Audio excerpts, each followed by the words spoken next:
Alright, hello, welcome back to gamedev, kottefolket, and I'm just fixing some levels here.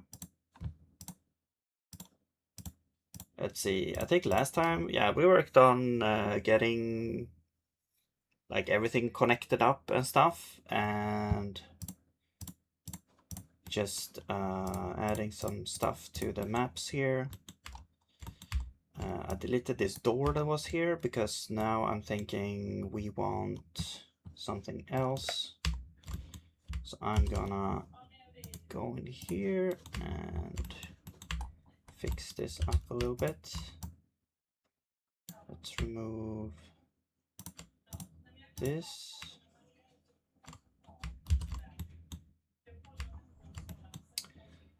Because there's gonna be a destructible wall here instead.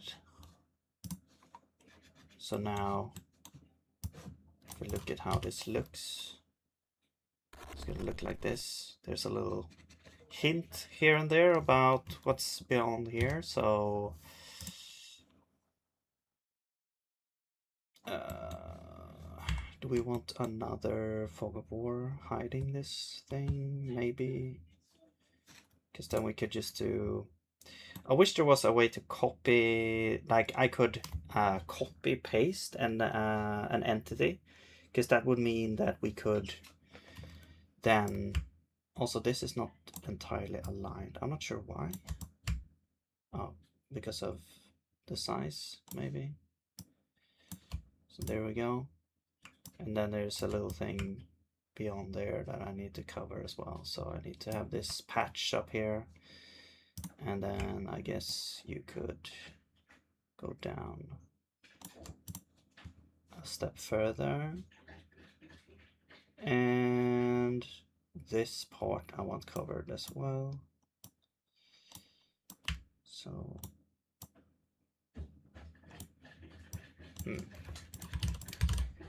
I should set the size of those to 16 by default, to be honest. Because now there's like, it's got like a weird ratio.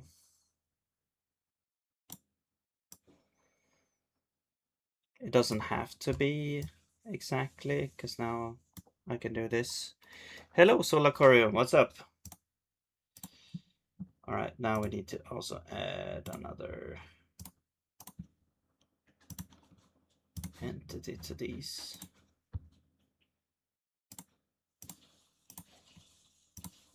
Because if I could copy paste an entity, I could just select this, copy paste, drag down, copy paste, drag down, drag down. Alternatively, to have like, oops,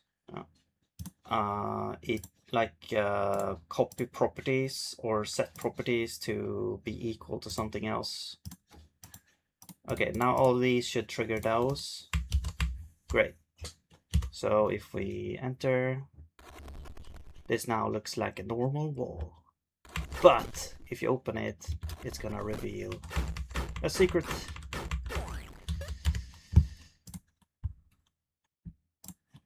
And let's add a chest here so that you get something out of it as well. There we go. Okay, now for this part, I want this to be that you can, because you get the fire ability while down here. So I'm thinking, let's just add like a bush here that you can't pass. So if we do something like this, we make a little platform here.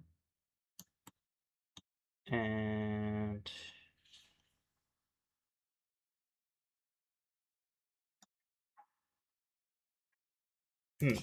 how do we do this?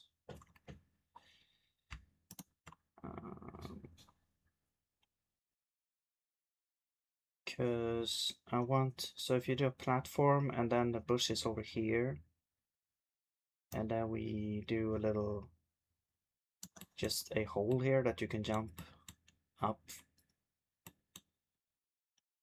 and then this would just go over like this.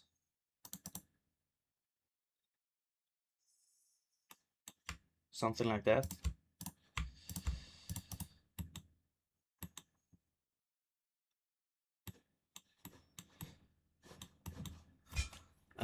I tried a coding agent. Coding agent for work today was an infuriating experience. Was it the first time?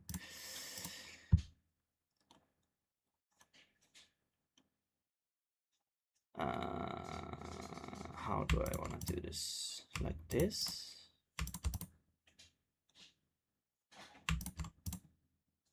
No. Like that, probably. Okay.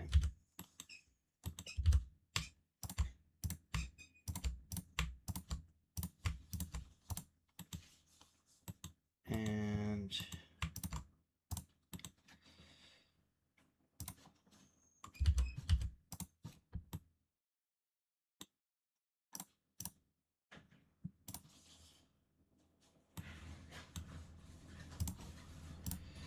first time with a CLI agent. Okay.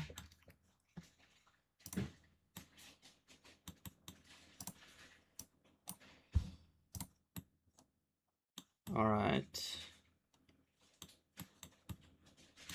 And let's just have this.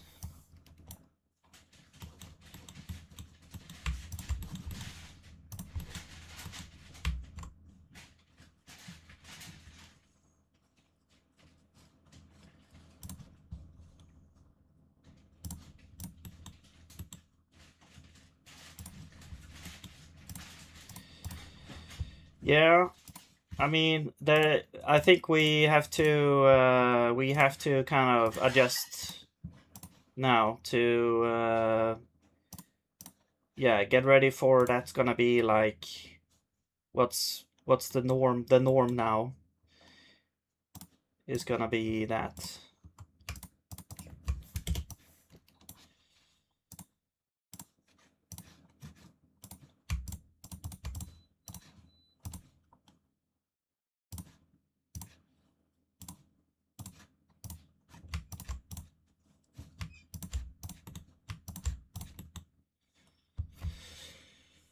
I think. Too much of a black box. Not sure what it's up to. Yeah, that's the thing. That's the hardest part I think with agent. It's like you tell it to do something, and it's like if you're not really used to it, even if you are kind of used to it, it's kind of hard to keep up with what is happening. I think also like I've tried Codex and Claude from time to time. Like I think the Claude is pretty good at like reporting what it has done, and Codex is pretty bad in comparison, and also bad with like follow up like what do you want to do now, stuff like that. But I've had issues with Claude where I told it like, here's the plan, it's documented here, and go ahead and like create a kind of plan document, a task, like step by step task backlog, basically, with status of each task. So is it done? Is it in progress? Whatever. And it's been pretty good at creating the document and stuff, but I had it going for a while, and then when I read closer, inspected closer to what it actually did, again, it like had gone down a path which I didn't ask it to do at the start, and it has been pretty good at like asking like, okay, how do you want this implemented? How do you want that implemented? Because there could be like ambiguities and stuff. But yeah, it wasn't doing that very well this time for this specific task. So, but yeah, um, Actually, let's put the bush there probably. Yeah, I usually always now create like a task file so that you can see, so that basically anyone, including people, can see, okay, what has been done, what's the next step. But that's usually for like one feature. So you have like one document that the AI could then look at and see, okay, this has been done, now the next task is this. So you can just tell it, hey, do the next task in this plan.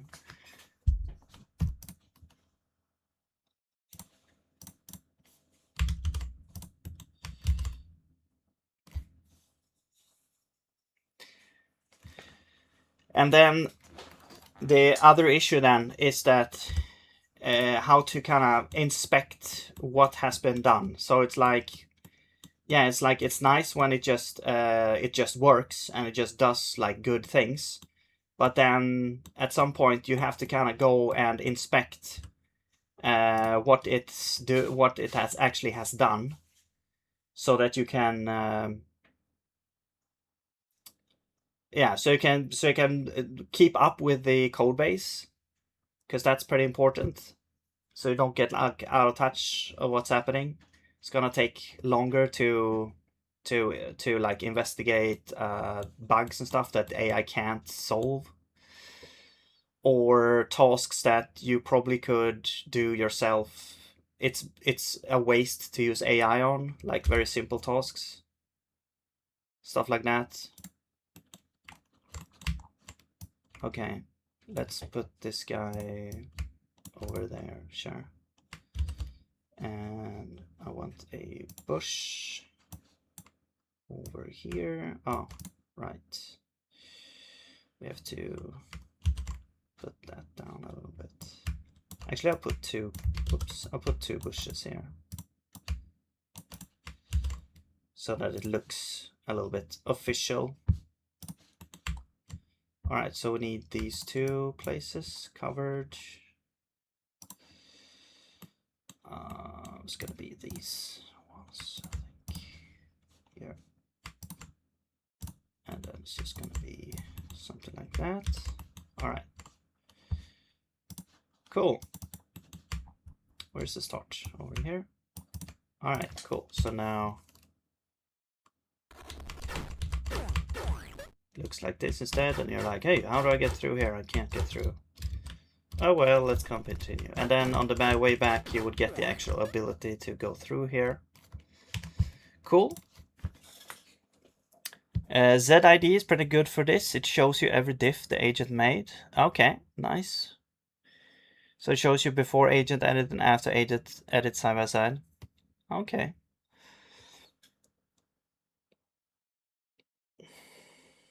Yeah. I mean, I usually like if I use AI for a task, I usually don't do anything myself.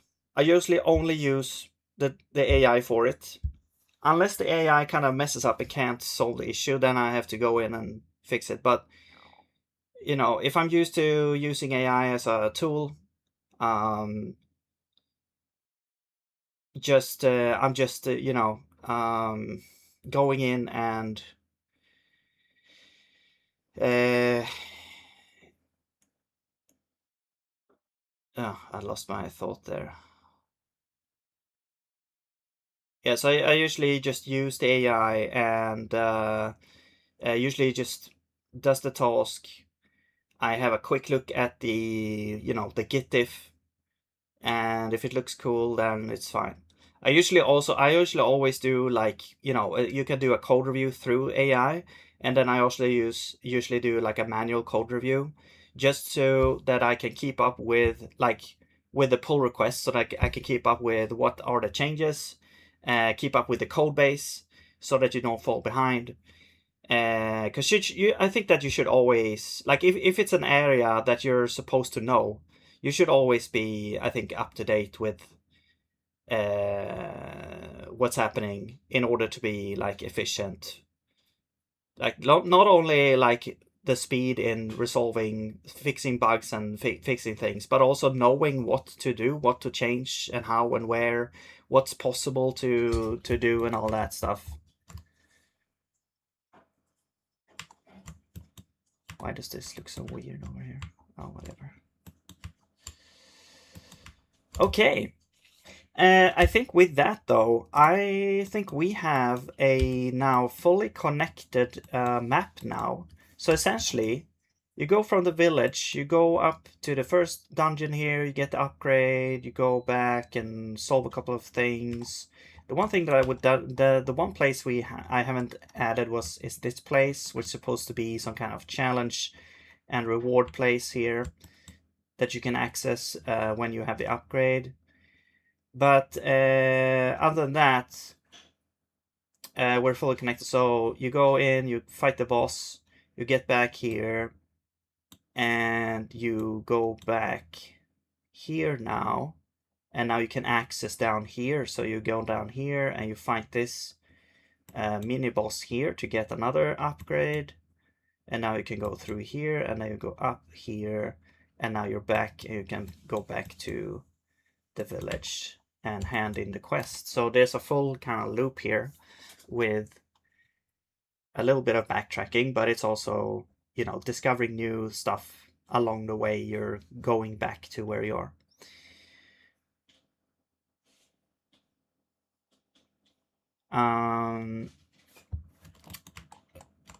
So what we could do, I could try and complete this full thing, actually. I have one thing that I want to work on code-wise as well for the game, but let's do this first. I'm gonna delete my... Actually, one thing that I'm gonna do is I'm going to fix a thing. Let's see, player inventory. So the health potion starts. You start with 3 health potions. I'm gonna reduce that to 0. You shouldn't start with any health potions. Yeah, actually, we don't start. Well, hang on.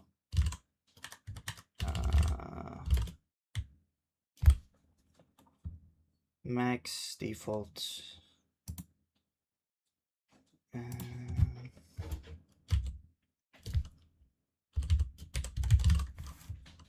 1. Okay. Like, the one thing that I'm thinking about is that we add this. It says that we have max 3, right? But amount 0. So I'm not sure if this is gonna show up in the inventory. Let's try it out. Because it's not supposed to, like, show up at all unless you have it. Is the idea, so that you don't, like, you discover it, basically. And you don't, like, have it from the start. Why does it say 3? Wait, oh yeah, I need to remove my save file. There we go.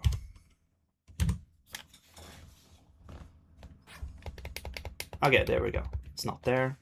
Cool. So now we're essentially good to go there. I'm gonna remove this debug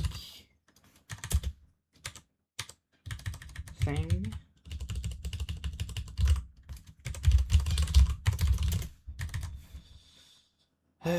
Enter area indicator. Let's turn this off. Okay.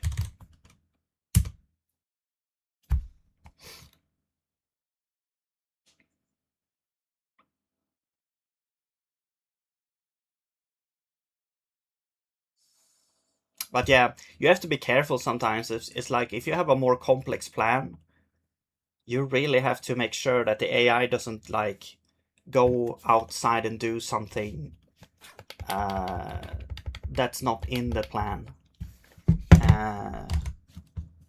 Because that can save a lot of, like, work and tokens and stuff. It's really, yeah. Usually I think also like giving it examples is kind of good. It's pretty good at figuring out what it needs to do for different, like if you give it examples. Like for example, I'm implementing my runic language, and if I give it like syntax examples and kind of a little bit of description of what I want, then it's actually pretty good at understanding what I want. But not always, but usually. All right, let's get this quest, and I will talk to this guy. Get this quest. I need to fix the notification position. Excuse me, position. All right. Okay, let's see if I can complete the game here. Complete the game as it is right now. Maybe I should take... Okay, it's like 12 past now, so I'll just keep track of the time a little bit. I won't try to speed run, but I will just do an honest try here. Like, it's actually pretty hard to actually like complete a whole cycle without going back to the village and like stock up on health potions, I believe. Like if you get hit, that's a pretty big deal. I've also been thinking about when are the like monsters gonna respawn. Right now it's like they respawn, you know, you go outside of a screen, like you leave and enter a screen, and that will respawn the monsters, but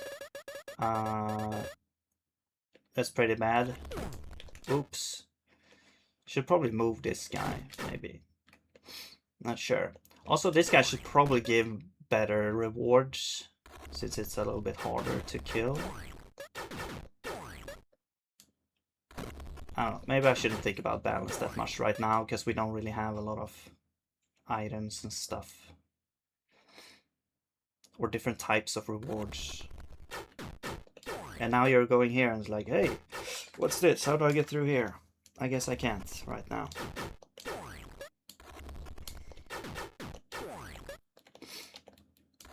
Typical metroidvania. There we go, we got some raspberry.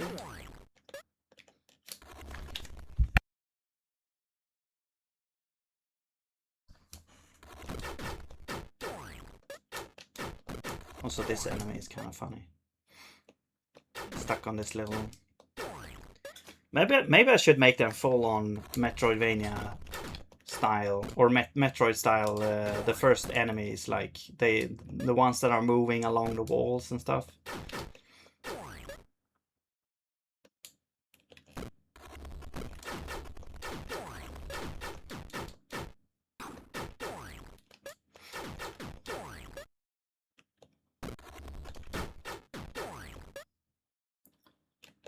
Okay. So now I know there's a secret here because I made this map.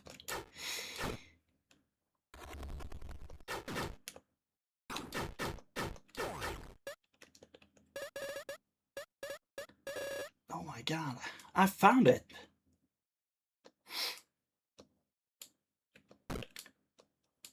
Okay, we got hit once. That's not great. I don't even remember how I got hit, to be honest. So we've got 88. I mean, we can go back and craft a health potion. Oh yeah, I just realized there's no way of like healing up except for the health potions. There's no like inn or anything like that. Or like bed that you can go back, like your home or something, that you can go back and and rest up. Like if you're in the village, you should probably be able to just rest up without it costing anything. I always forget that I have the mist ability as well. Like, I'm not even sure it's gonna make the game here, make it into the game. Like, cause the mist ability is it's pretty OP. Look at this, I can just dodge this guy. Oh shit. That's not great.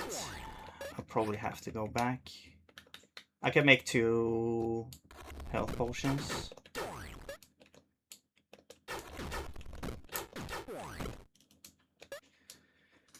Or I will just die, like warp, death warp back. And actually I can't, I have to save first before I die.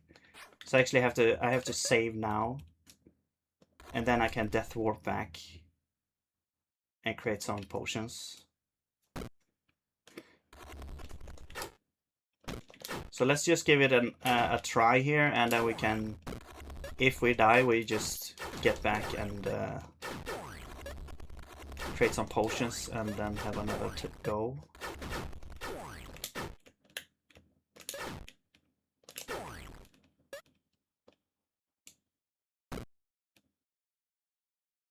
Alright. Let's save. This guy.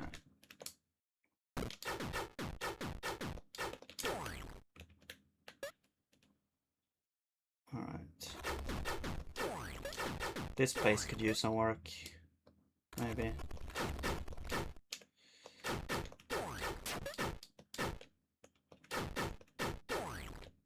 Alright.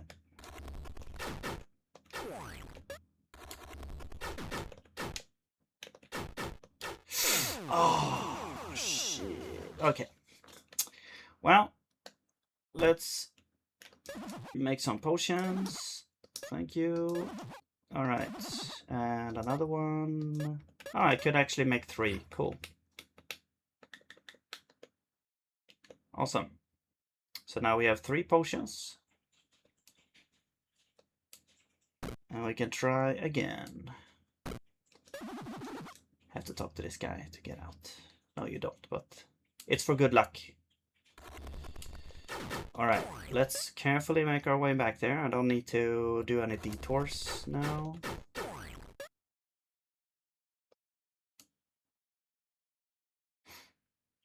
I'm not sure. I mean, there's probably gonna be some kind of travel system if the map gets large enough. Like right now, I try to expand the map a little bit as it is now. Like I have the basic layout kind of, but I would want to kind of expand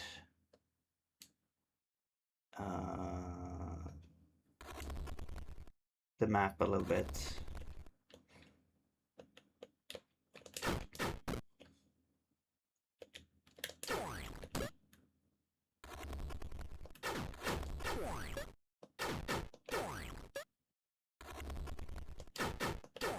So that everything feels, you know, it feels further away or larger or whatever.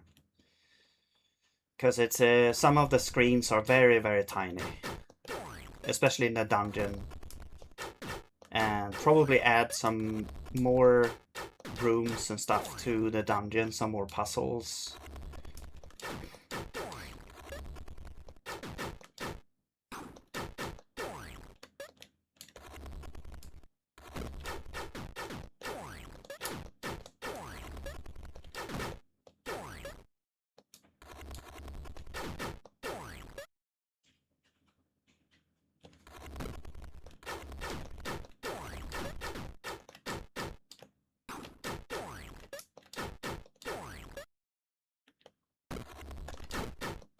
Oh yeah, now I remember where I took the damage. I fell straight down into a monster, that's right.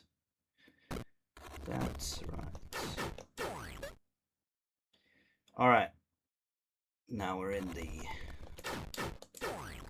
dark area.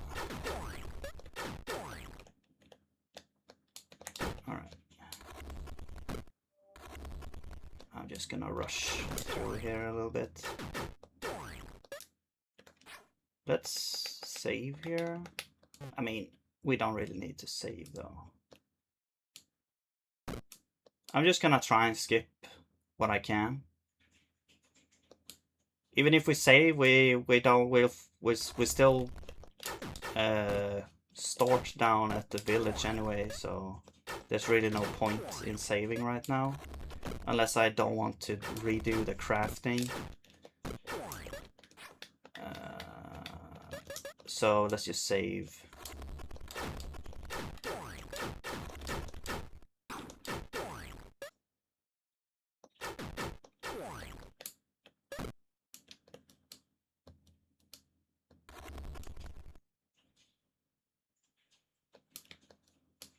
Okay.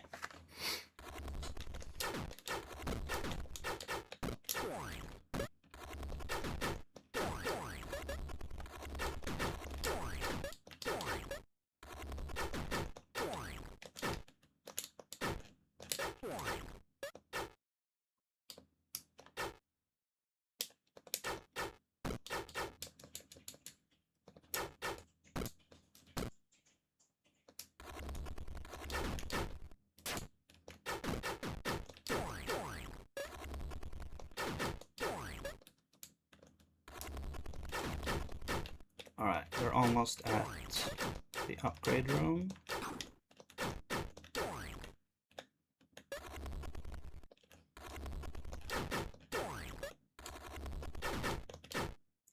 So this is what I probably want to kind of expand the dungeon is, like, before you get the upgrade, there's probably gonna be either like a puzzle, or there's gonna be a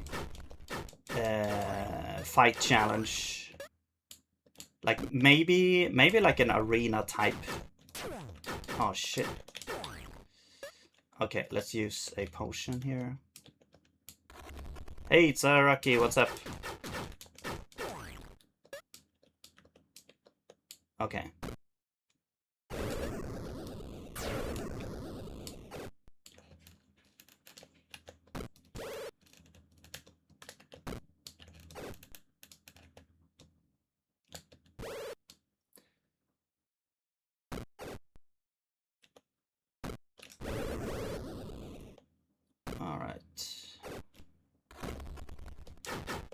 We got the upgrade. Now we can go do the boss. We can also go and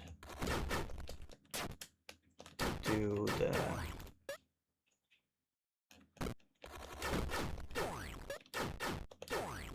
this room here. Whoa, whoa, whoa. Wow, that was close.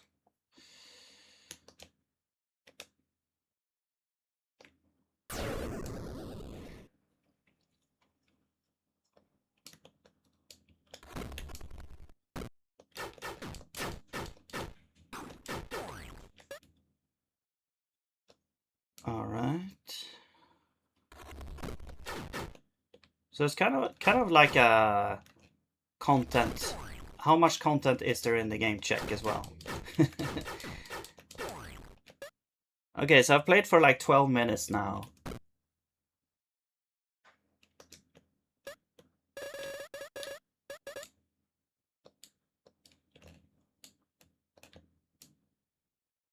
I've died once, go back to the village, crafted a couple of potions, came back.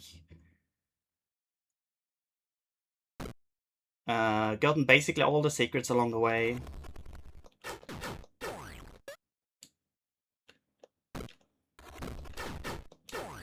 Alright, so yeah, this is the only place left for us to go right now. I fought basically all the monsters along the way as well.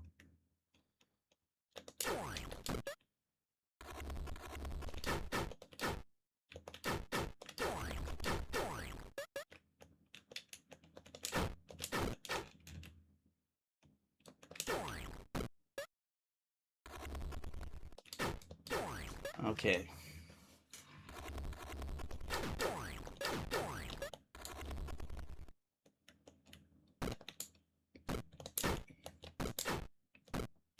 Now I'm not sure if we're gonna be able to defeat both. Oh no. Took a bad hit there. both the elemental and the boss, but we'll see.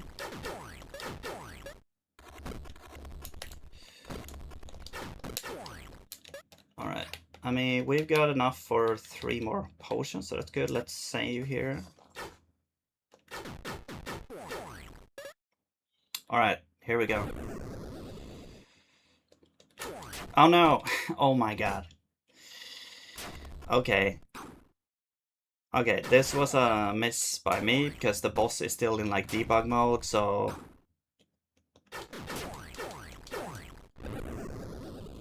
Okay. Well, whatever. Let's just do this.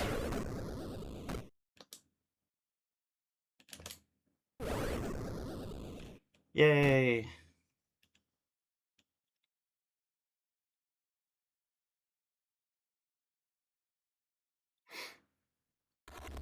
Okay. And now we can go back.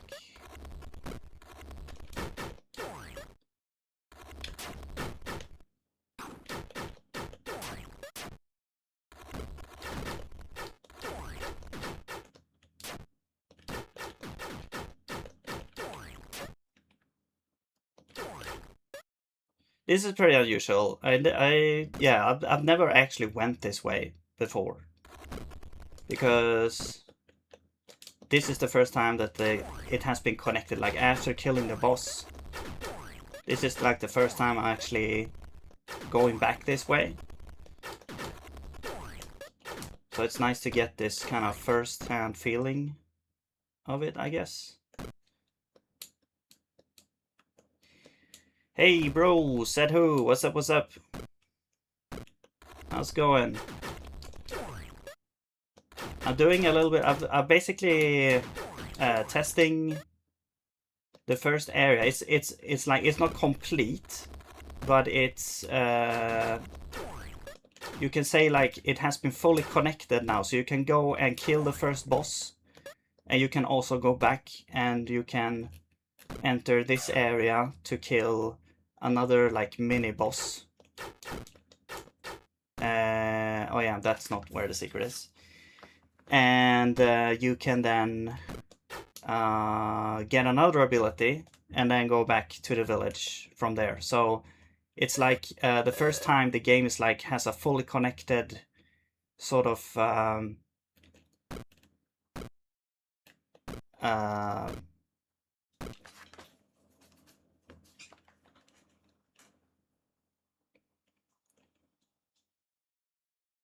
yeah, a fully connected, the area is like fully connected. Oh, and this was also in debug mode. Oh my god. So much fail this time, okay. But now we have the ability, no, what the hell? Oh yeah, because we have the item selected, we have to kind of, oh shit, I don't think there's a way to deselect the item. Okay, another fail there. Well, that's a couple of nice things we could fix. Because I have to go up and I have to get damaged now to be able to use this. There's no way to deselect an item. And, you know, I'm not sure how this fire ability is going to work, but there should probably be a way to deselect an item, maybe, so that you don't have an item on up on the thing. Okay, now we can shoot the fireball.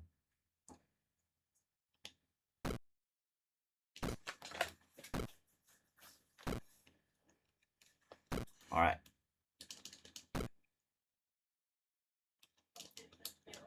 How are you doing, said who?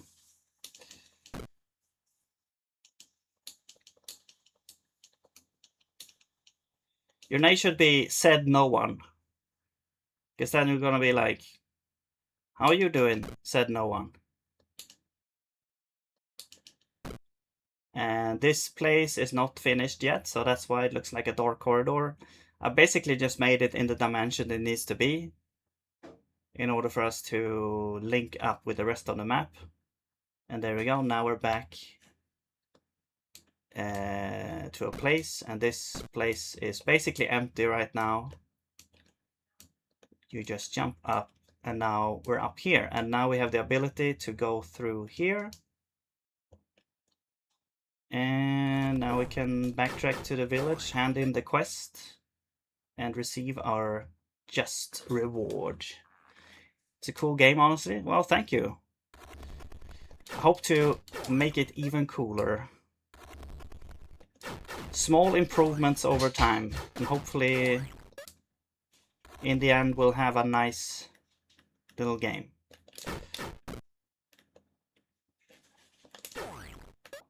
I've got a job now, which is cool. I'm working a ton. Wow, congratulations. That's awesome.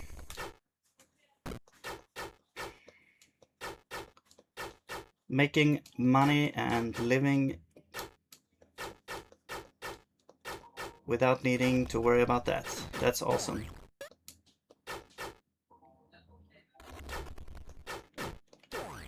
What kind of job do you get?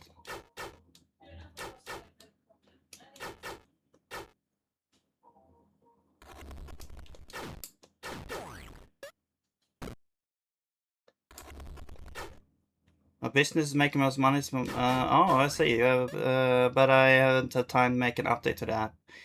Oh, yeah. Wait, which app was that? Yeah, I've defeated the evil. I'm still not sure if I'm gonna have like one village per area, or if this village is gonna be the main hub in which you get to the other areas. Like, it would be cool to have one village per area, but... Or maybe... You know, a little bit like Hollow Knight, where you don't have necessarily one village per area, but... Wait, or is that Hollow Knight? Is that Silk Song? That has like a couple of villages strewn about. They don't necessarily... Wait.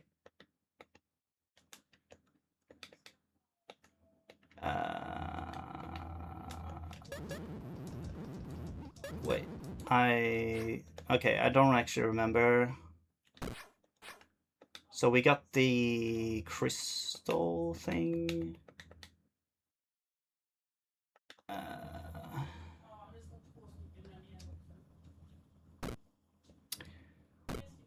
Wait, some dumb job that doesn't drain me. It's a CV aim assist tool. Oh, okay. Some dumb job doesn't drain me mentally. Okay. Cool.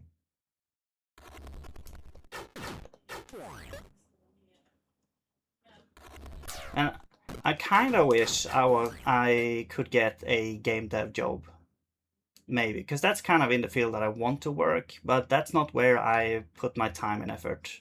Oh yeah, so the quest item allows me to go in here, I think. It's supposed to be a key, I think. But now you can talk to this guy. And I can buy the double jump, and now we have the double jump. Woohoo! So that's how you get the double jump. And I don't remember what other upgrade there is. Oh, there's charge, the charge attack, but you can't actually get that. There's no way to get it.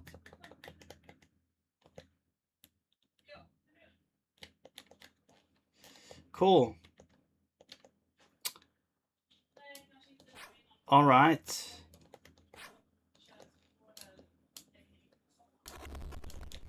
It's not, you don't get a lot more height.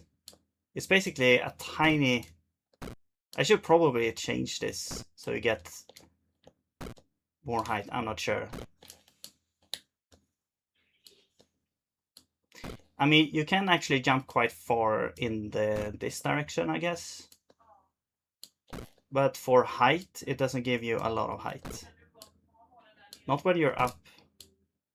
Well, I don't know. Maybe it gives you like another tile. I'll have to test it, though. Yeah, because this is... See, this...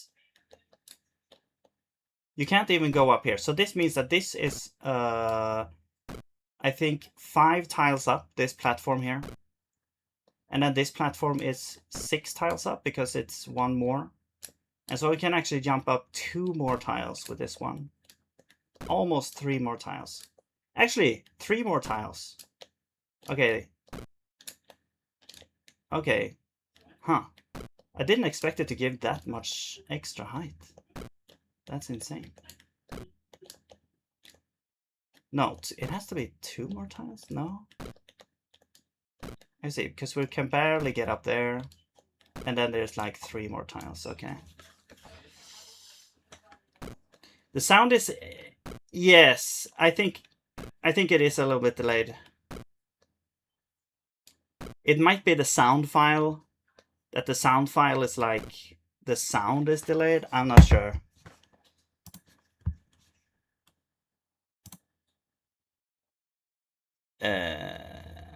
Let me check.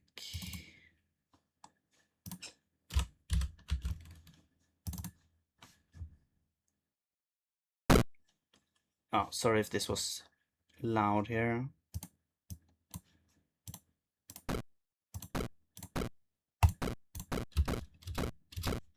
I don't know.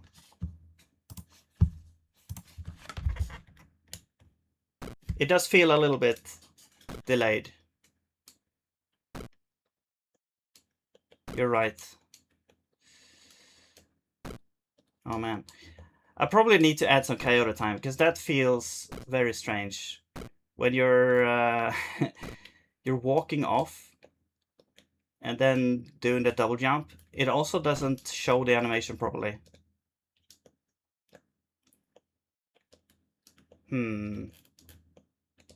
Unless you've turned around. Strange.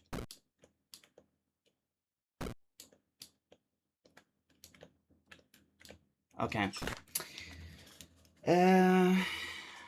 Alright, so we have a couple of things. I was pretty sure you got like a life up or something for the reward. But yeah, maybe you should get that as well. Okay. And that is actually pretty easy to add. So I can go to quests. I can go to defeat the forest boss. And I have this quest kind of system here where you can have different steps and stuff. So I believe these are the steps. Oops. This is a step. Why can't I go? What's happening?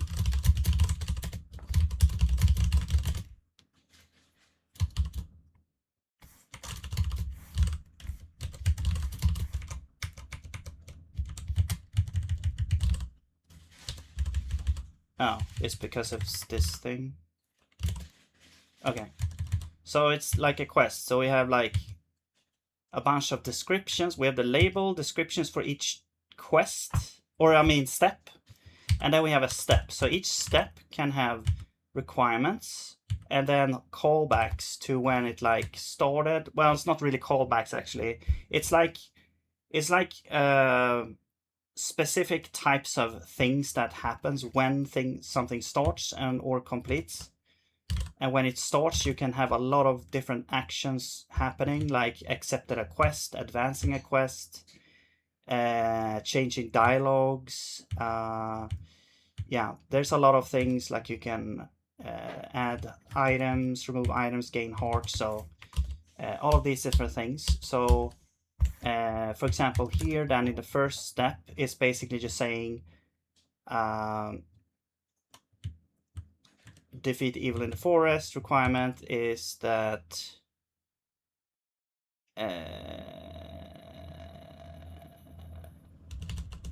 wait.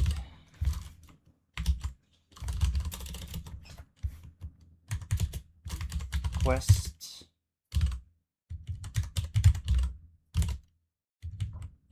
Progression.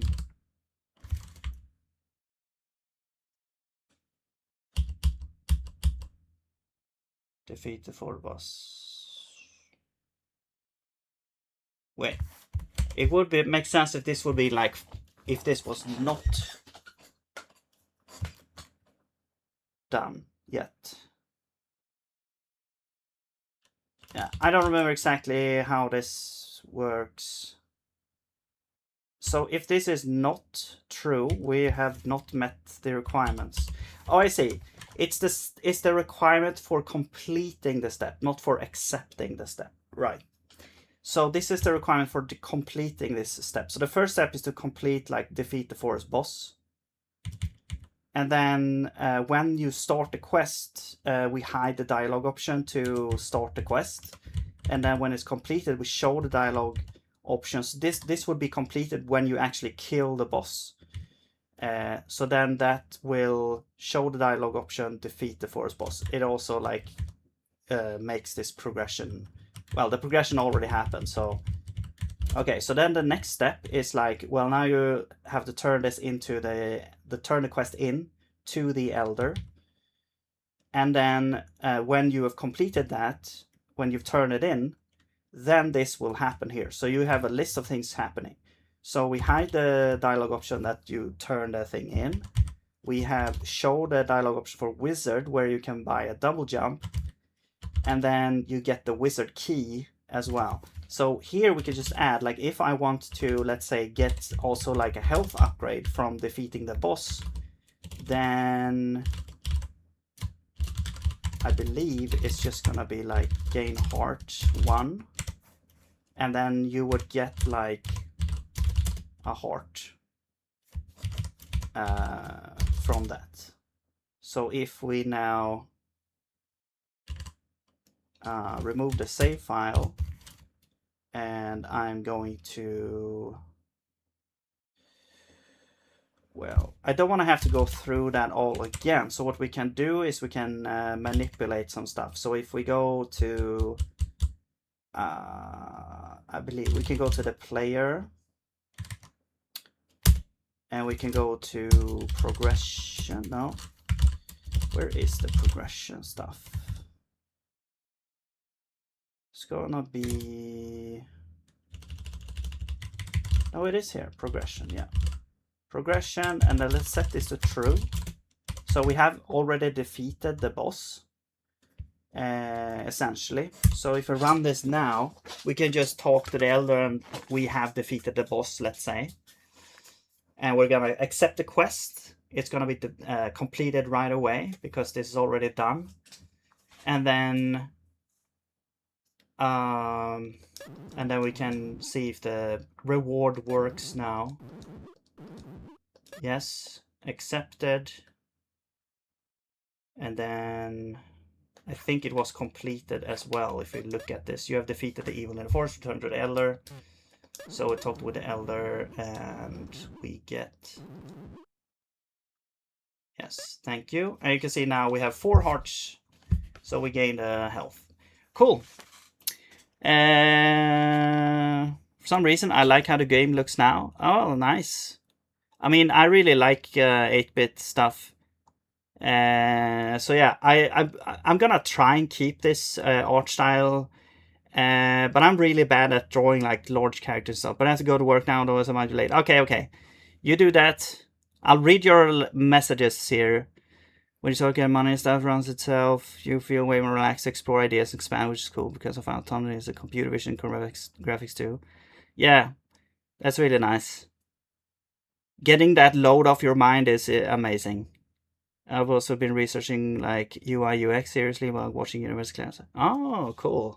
I should probably do that as well to round off my skill set, because yeah, I can, I can program an app, but designing is like a whole different thing. Okay, cool. So, but yeah.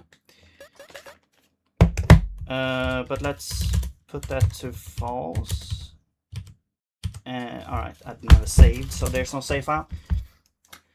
Cool. Let's see. So I wanted to get to a thing today, which was the camera zoom. Like when you're in a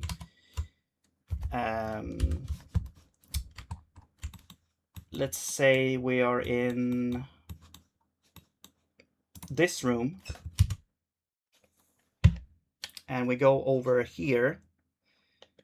The zoom is kind of snapping in and out of this like zoom out and zoom in. So what I want is to have a more smoother zoom.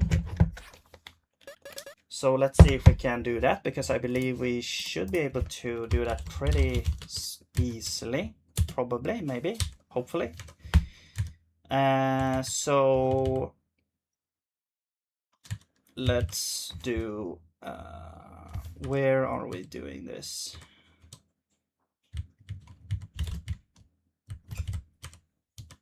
Right, so we have the transition. The thing is, the only thing we're transitioning now is the position. And what we would like to have is both position and the zoom. So, and the thing is, the zoom kind of also affects the boundary. So, yeah, so that's a thing.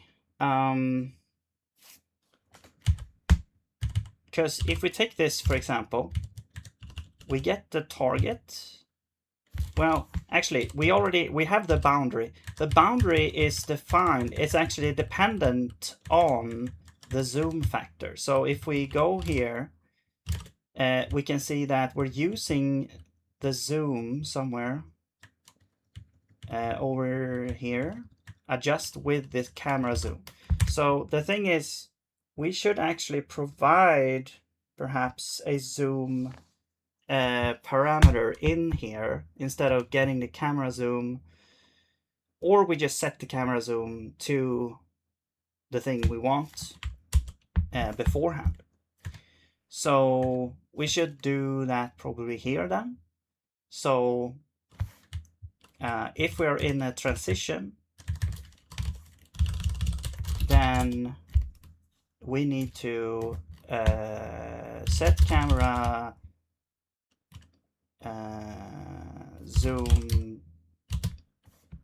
transition or something. I don't know. That is a really bad name, but whatever. Okay, let's make this function here. So we'll get the game, and all right, let's get the camera, and we'll say the percentage is the transition percentage. Okay, and then camera zoom is going to be the interp lerp from, and then we should have like camera transition from zoom, which we don't have yet, but we're gonna get it. So, and then 2, and then this is where we also need the target zoom, which actually this actually depends on the boundary. So that we have a recursive or a circular dependency issue here. So we need to separate the steps where we modify the boundary.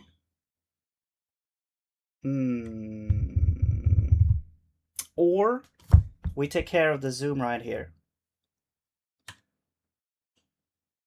We could take care of the zoom right here, actually, instead. So we take this, and then the target zoom is gonna be boundary zoom factor. This is gonna be, I have to make a proper function for this, but I'm just gonna do this manually right now. All right. So this is going to be the target zoom.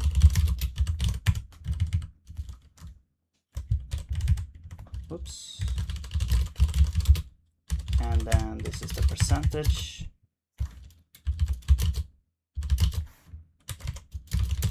All right. We could even pass the camera directly here, so we don't need to get it again.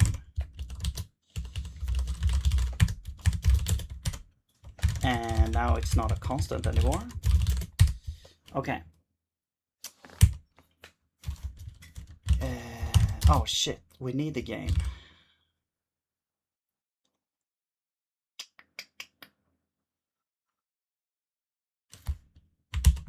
Okay, well, let's just do that then.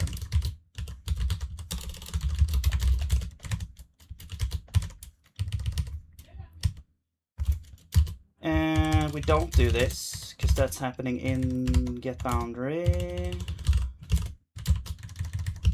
So it's kind of weird. Get boundary actually has side effects on the zoom, but whatever. Badly named functions though. So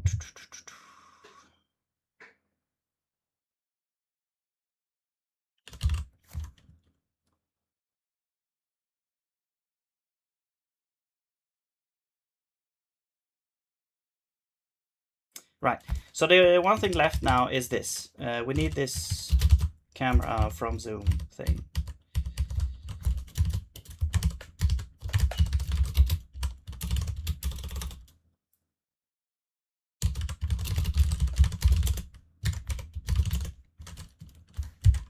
Let's put it over there. Oops. All right. If we don't have it, then I'm just gonna say that it's going to be targeted.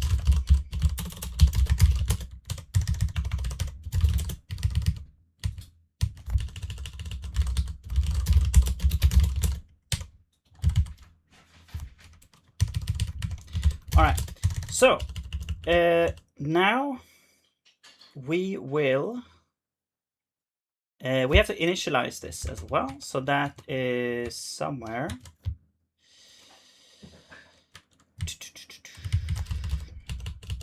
We have to reset it here,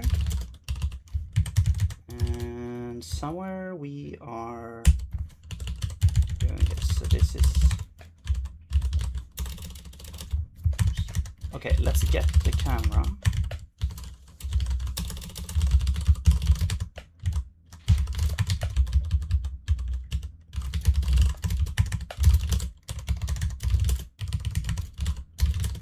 All right.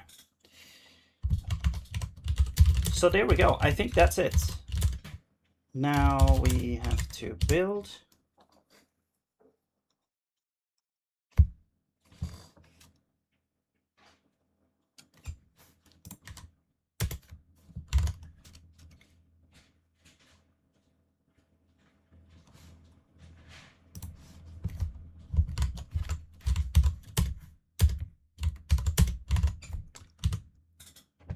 And let's try this out. Whoa. So it doesn't actually transition. Why is why is it doing this now? Also, we can see this. That's not that was not the intention, but okay. Did I do something wrong?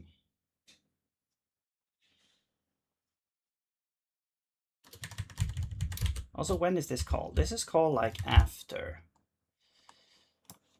we set. So it's actually not getting the previous zoom. We actually need the previous zoom here, I think. Because if we get a new boundary, the zoom is gonna get overridden. Yeah. So we need the previous zoom here.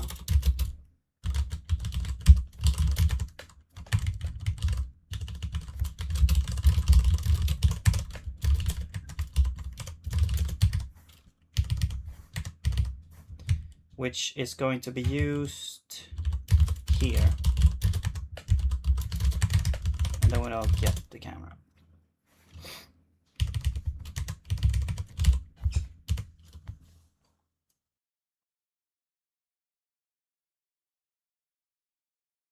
Because, yeah, I think it was going, it was like overwritten. So it immediately got the new.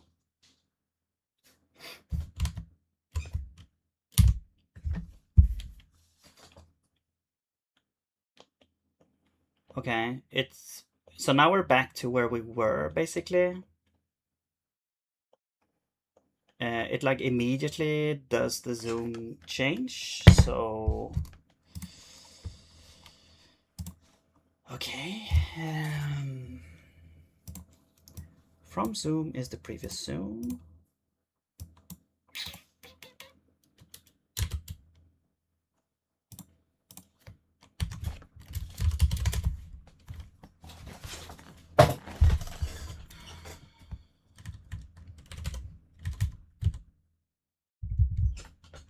Oh yeah.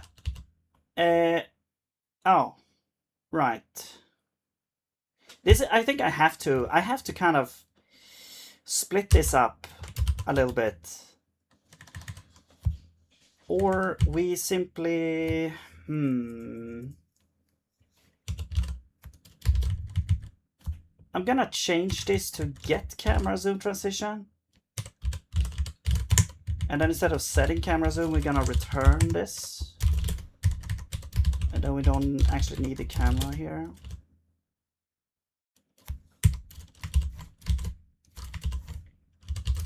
And so the zoom will be this, and then that's the zoom we pass in. And now we don't even need the camera.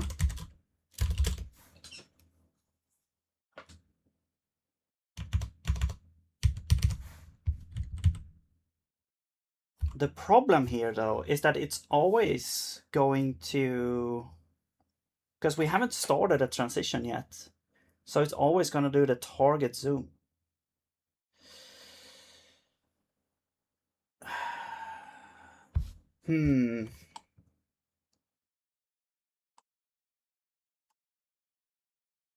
Unless we move this part out of here.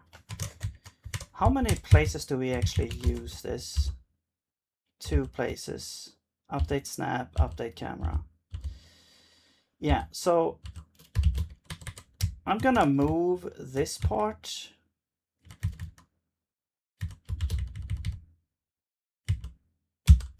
to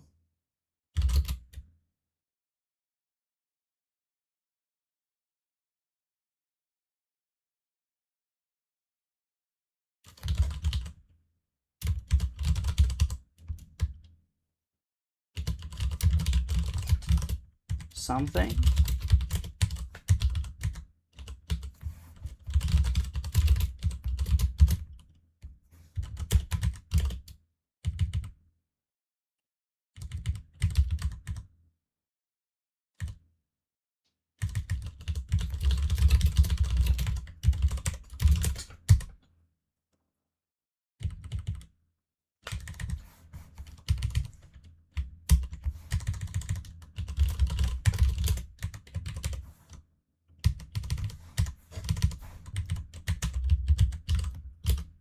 And then this one also we don't do that.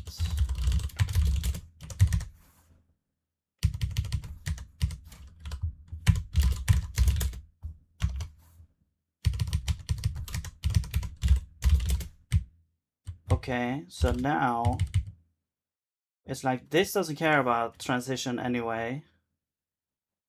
So the boundary, we get the boundary, and then we have to adjust with the viewport. Oops.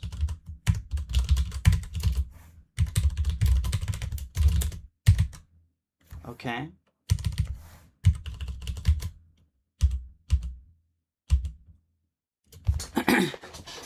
And then basically same thing here, except now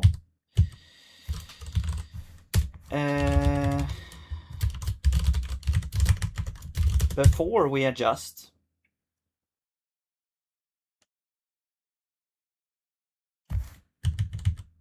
oh my god.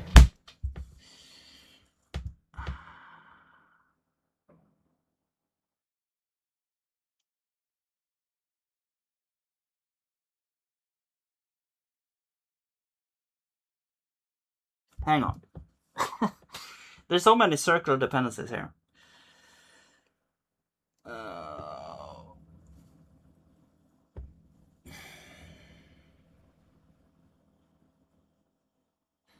Because like in order to know if we're in a transition, the previous boundary has to be not equal to the new boundary. I mean, okay, what if we added... Actually, you know what? The boundaries... We could have an ID for them. If the ID is like null, that means it's the level boundary. Otherwise, it should have the entity ID that from the camera settings entity ID. So I'm actually gonna just add this here.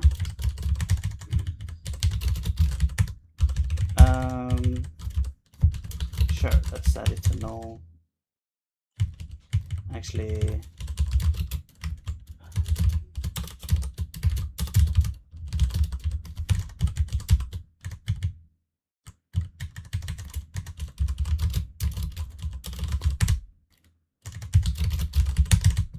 well, yeah, let's do that.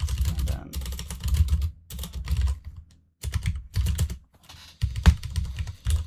okay, so now the default should have null because that's the level boundary.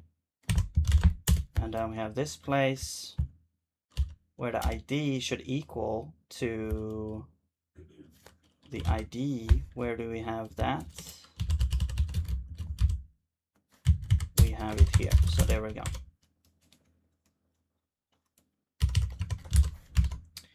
And now to check if a boundary is equal, we're gonna replace you with boundary equals.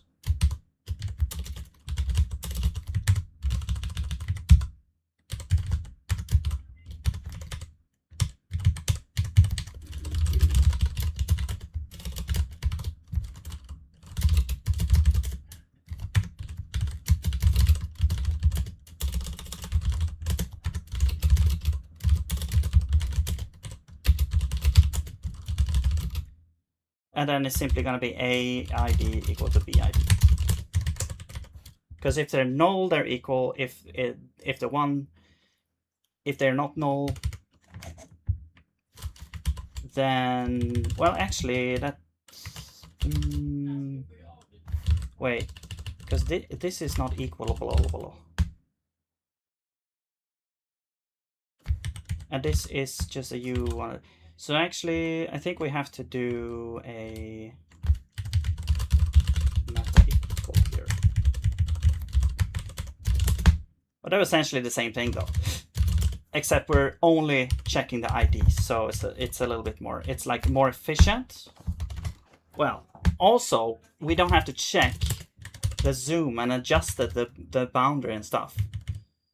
So there we go. Now this is not dependent on the boundary being adjusted after the fact. So actually here we can say, okay, well, is the new boundary equal to the old boundary? If it's not, then we start a transition. Previous zoom is going to be the camera zoom, but now we haven't changed the camera, so we don't need to pass that in. So let's get the camera here, and this is going to be the camera zoom.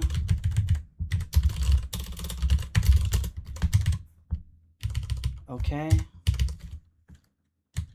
And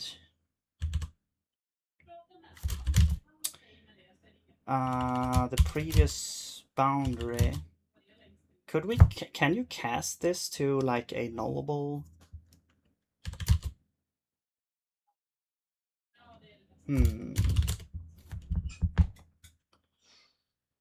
What if these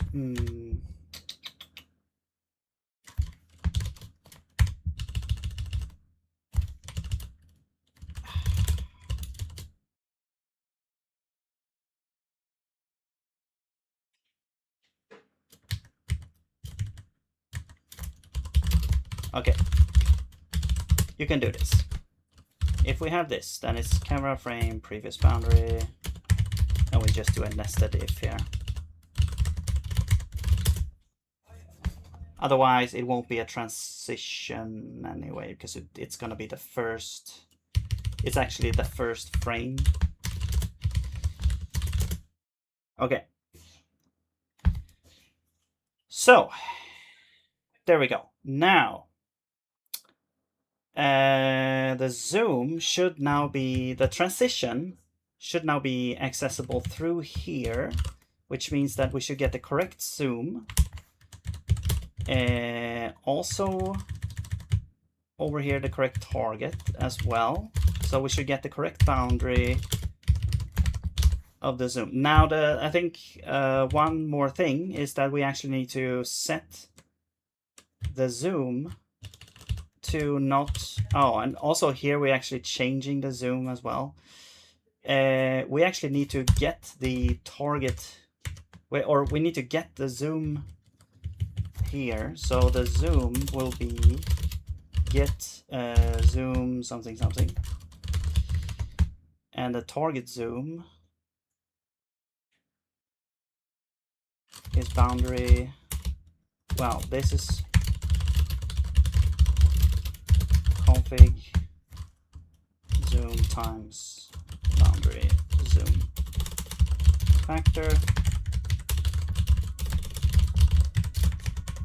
All right, that's the target zoom, and you're just going to be equal to zoom. There we go.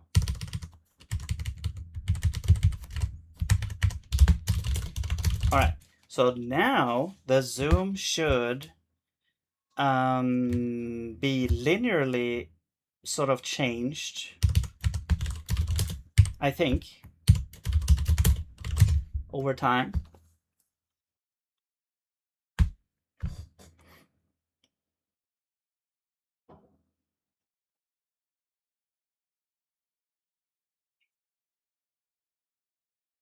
Okay.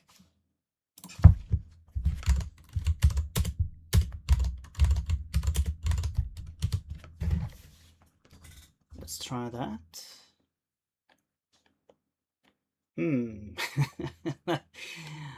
Okay. Interesting. Strange kind of effect here. Okay, well, I think one thing that I want to change is the easing function, because we're using an easing function here somewhere. Yeah, this here. So let's use this as well here. I mean, we should probably have this easing function like this.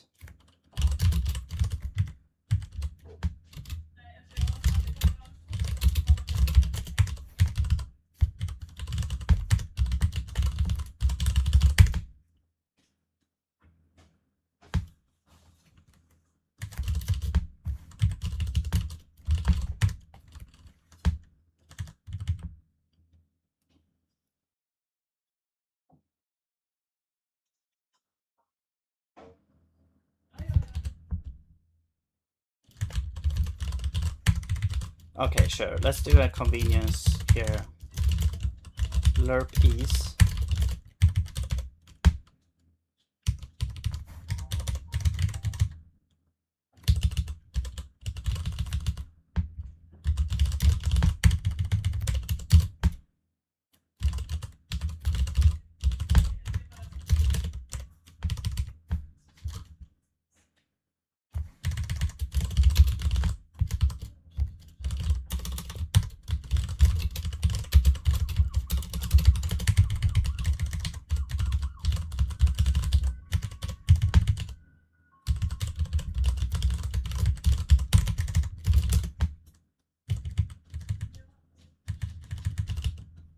You know what? Let's just do it like this. Math lerp from.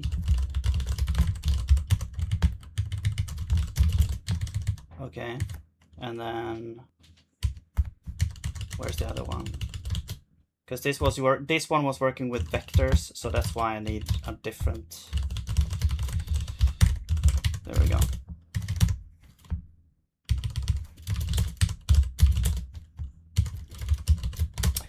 Hey, cool guy, what's up? What's up? How's it going? I need a glass of water soon because it's like kind of hot here. How's the weather, cold guy?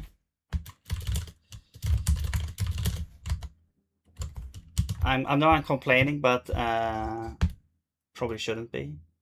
Okay, so I think they have the same easing function now. The problem is you can see it kind of. I don't know if this is like a good. Oops. It's kind of like a dramatic zoom effect here.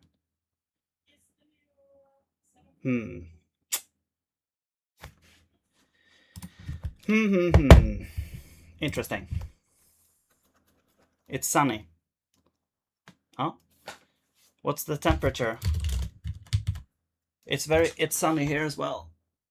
It's a little bit cloudy, but it's really bright. Or is it just the sun like over? Yeah, it's sun like lighting up the sky. It looks white, bright white.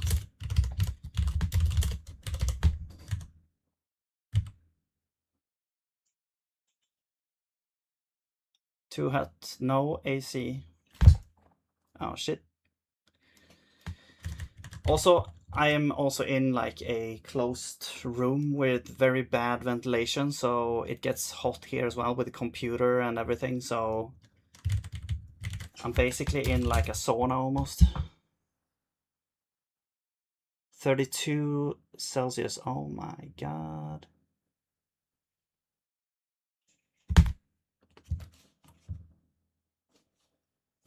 They said it's gonna be like a hot summer this year, but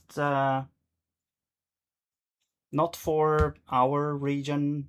Well, they were talking about a super El Nino this year, but it's not gonna affect where I live apparently. But it's probably gonna be a hot summer anyway. Like right now it's 21 degrees. It's gonna go up to 26 on Thursday, 28 on Friday. So that, yeah, pretty hot actually for this region.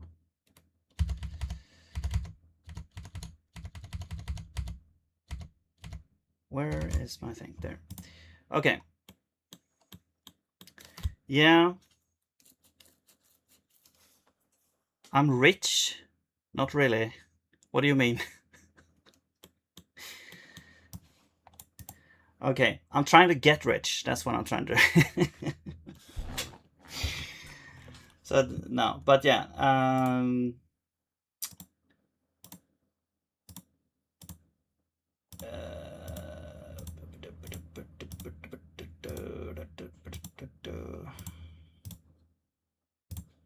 Okay, what's happening? So yeah, the zoom is weird. I'm not really sure what to do here, actually.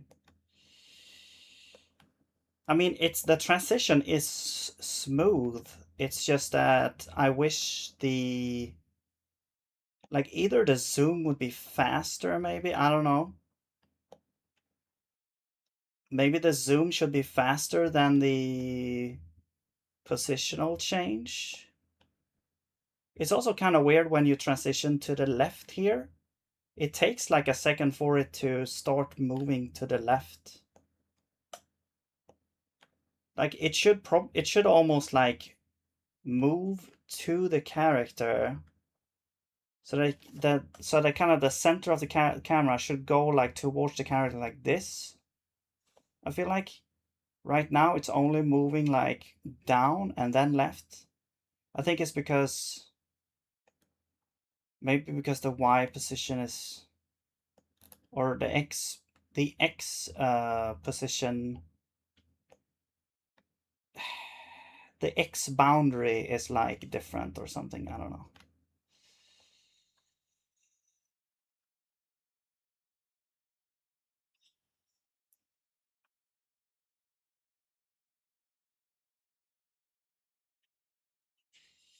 You need more than being able to code to get rich. Get rich and tell us how to get rich later. Sure. I mean, it's probably gonna be, the same old like hard work.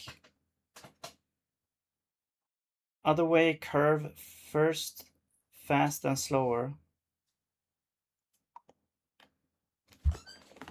Oh, I see. Yeah, yeah, exactly. I think I have like an ease in out now. This is actually, let's open up dear old Desmos here, maybe.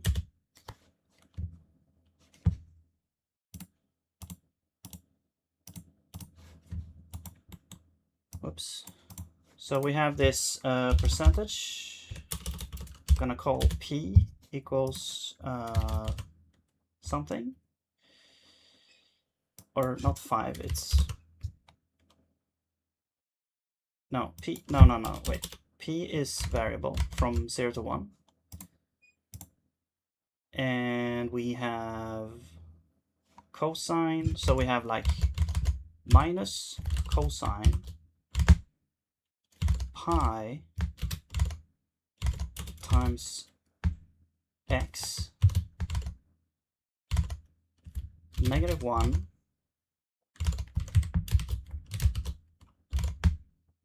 and then over 2.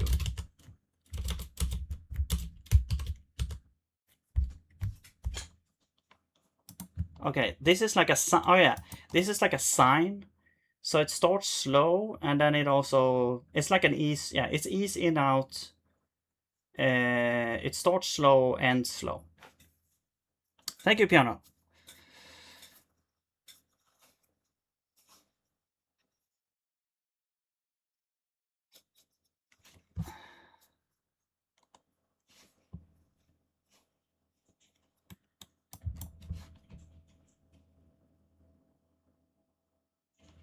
That is because we're using sine or sine. Yeah.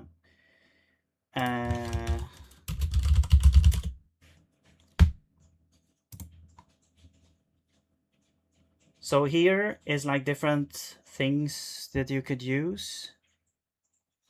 And the one that I have is, where's the sign? Here, ease in outside. This one is the one I use. So I would like it to end like this. I mean, basically this. Ease out quad. What about ease out sign? Like, how does that algorithm even look?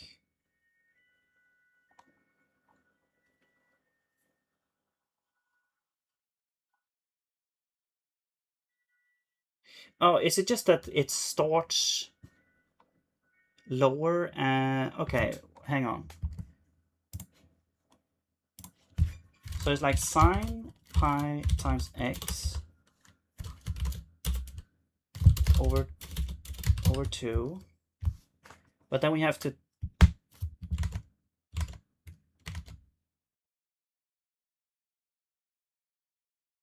don't we have to now it goes to half only. It has to go up here, right? Or am I crazy?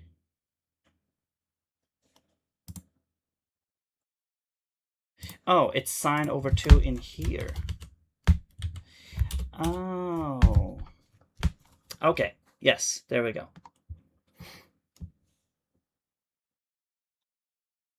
May I ask which school you graduated from? A school in Sweden. A university.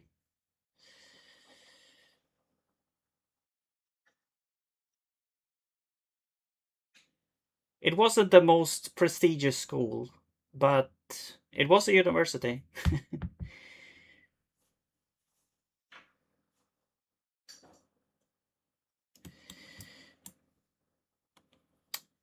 Yeah. Well, yeah. Sometimes I look at. So you need to move noise to get things down. You will think your own brain, not AI or tutorials. Yeah, I think so. I think that's good. But also, I think it's not a. you don't have to be ashamed to look at examples to get an idea for how to do something, and then you have to kind of understand how it works and then how to change it for it to work how you want it to work. I think the most hard or difficult thing when you begin programming is that you have trying to figure out how to do things. Like you kind of know, okay, well, I'm going to I want this app, or I want this game, or I want this feature or whatever, but I have no idea how to actually implement it. I have no idea even where to start. Like that is, I think, one of the hardest things when you start out programming. Is just, but there's no tutorial for this specific thing, so how do I even do this? Like, you have to learn how to see a problem and then try to break it down into smaller parts and then try to solve each part on its own and then glue things together to make the larger thing work. And once you've gained that skill, and practice it and get better and better, then you can do more and more things and understand. Like, you can break down any problem almost. I mean, more you can break down more and more complex problems and solve it.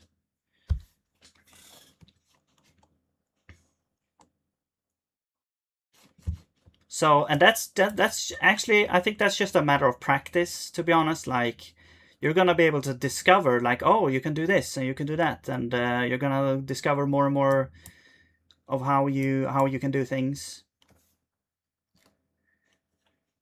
I'm gonna try this one as well. Sine over 2 here. So let's do e. So this is ease. Whoops. This is ease in out. I'm gonna do ease out.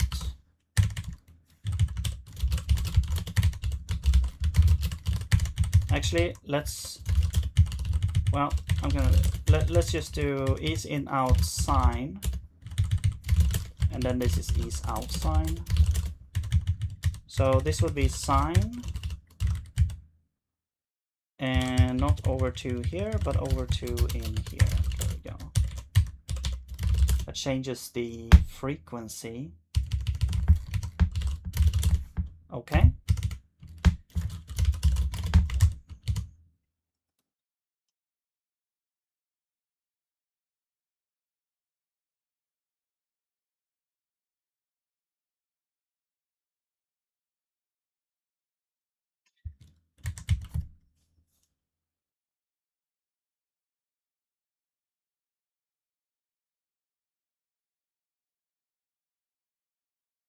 So Kodja, what I'm talking about is like algorithms, just learning, taking a complex problem and breaking it down into smaller parts. That's all. That's the main thing you're doing when you're programming. And there's different levels of abstraction, all from, should I have a for loop here? Should I have a while loop or a if statement or whatever? How should I deal with this array or did this data and build this up to what parts here fit together on a higher level, uh, you know. Okay, so we have this. That is the position.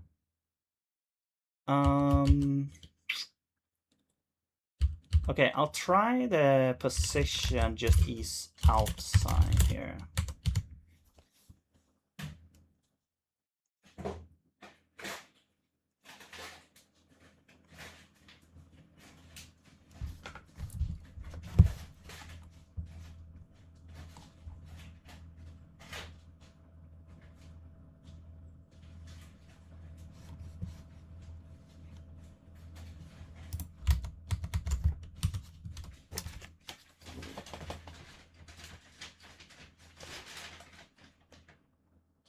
Okay, I guess it's a little bit better.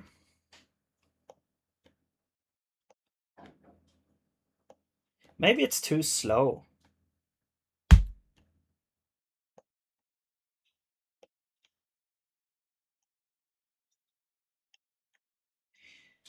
I mean, the thing is, like, we could also have, maybe we could have different camera transition speeds depending on which boundary you're going to. So let's say you enter a new boundary and that has like transition speed factor of 2 that will make the transition way faster. I'm just gonna double the transition speed and see how much that will do here. So that means that we should say that you are going to be a half a second instead.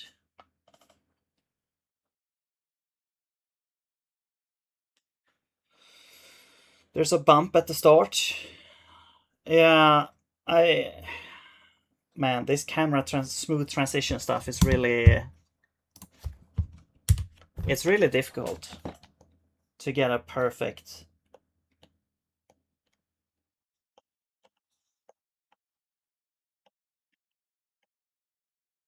I mean, yeah, obviously the zoom is faster.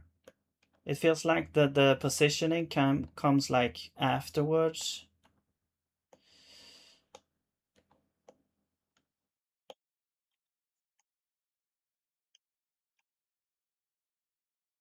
I think it feels like a bump because the zoom transition is like starting out very fast now.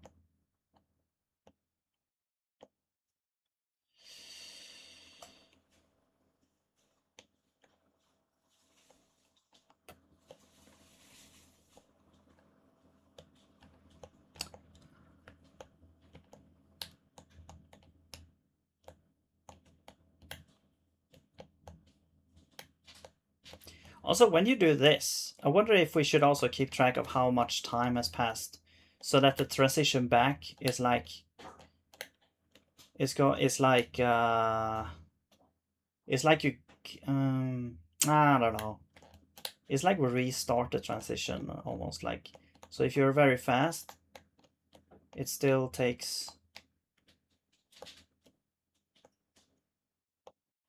I don't know. The entering of the room feels, I don't know. It feels okay. But when you exit the room, that's where it feels weird. A little bit.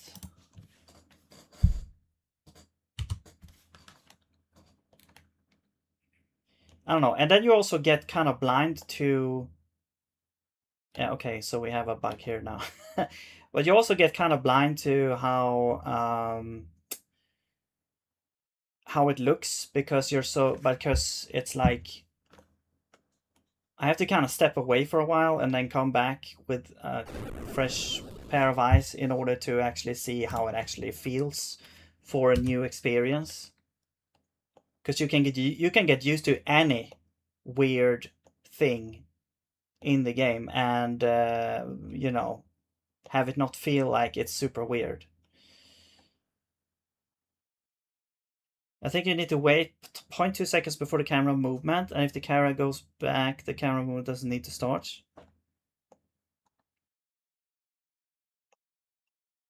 Do linear. Yeah, maybe. I mean, linear is also nice because that is usually how 8-bit games did it. Like, they did it linearly. They did not do this easing stuff. But need to wait 0.2 seconds before the camera movement and the characters go back.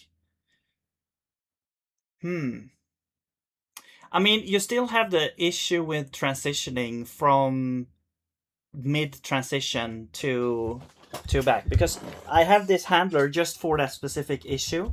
So I have fixed that issue. It's just that the duration of that transition when you transition back is always going to be the same.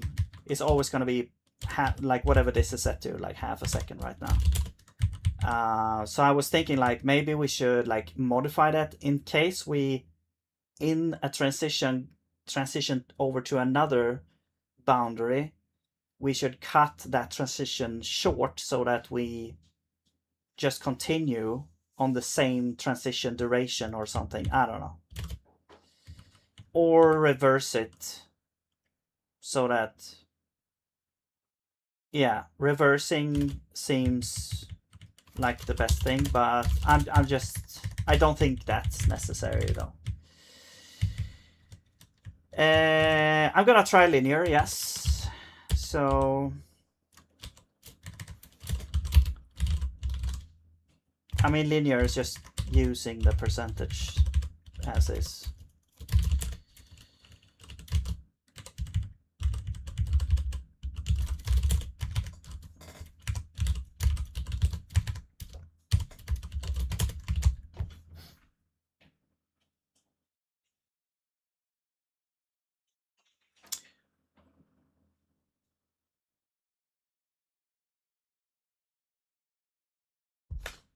Okay.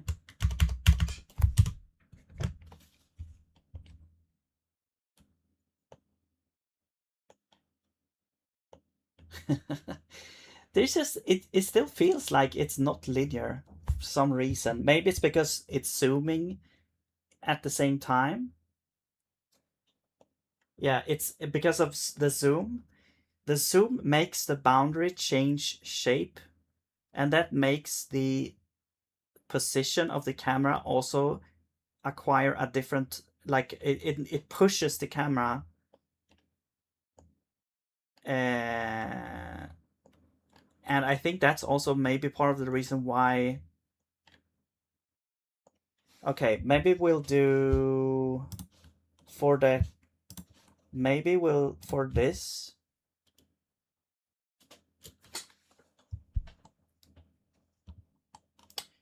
for the zoom, because this is going to get it anyway. So actually, hang on.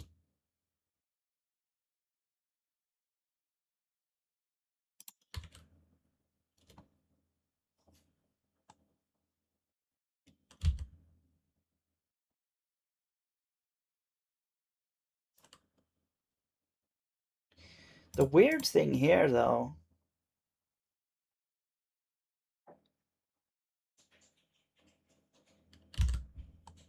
okay, so I think an issue here also that I just realized is that now that we're adjusting outside here, before, if we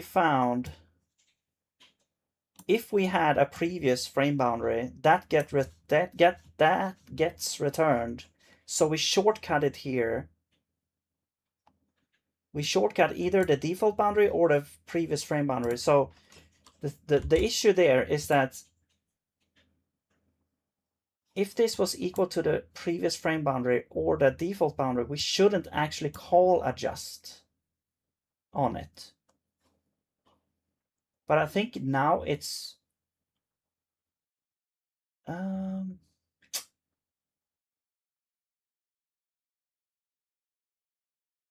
because that's gonna get adjusted over and over, I think. No, yeah, it only gets adjusted over and over if we get into this position where we can't find a boundary. Right, so it's not an issue in this map specifically. It's gonna be an issue in another map. Yeah, this was the issue we had before, which I reintroduced by splitting this function here.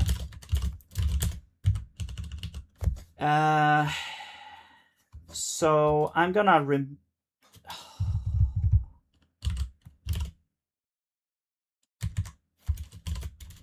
okay, I'm gonna make this into get camera boundary result.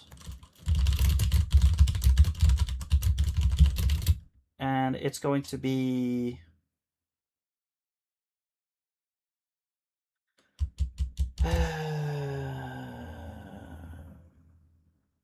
we can either make it into a union enum or it can be a tuple. I'm gonna make it into a struct where we get the boundary. and needs adjustment as a bool. Okay, so this will be get boundary results. And so here,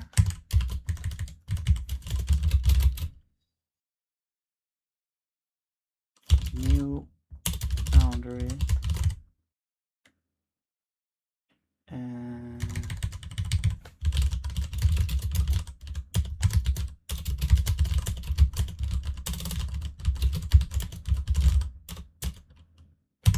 no.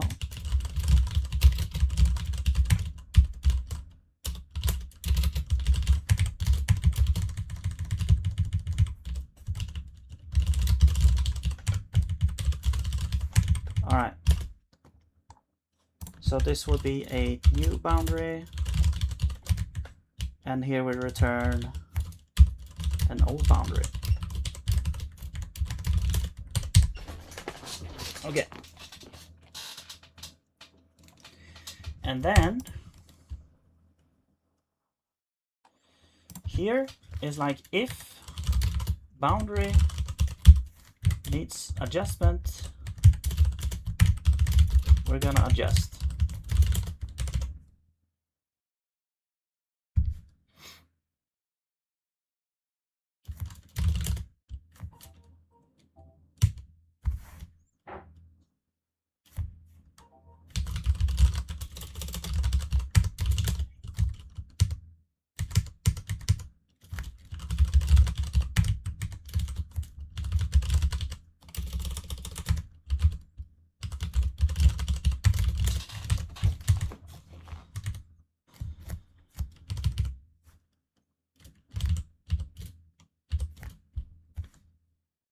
And boundary. If boundary needs adjustment, we adjust the boundary. I should probably just make this in a different. So this is like B result. Excuse me.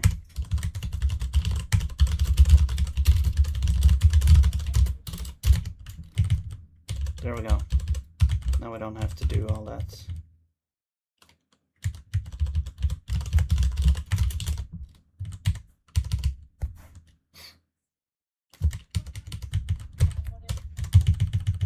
Let's see if we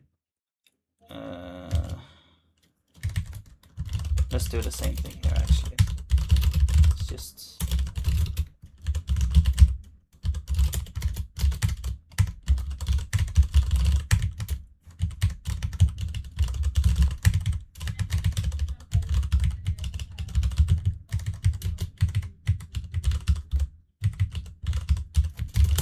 okay. All right, so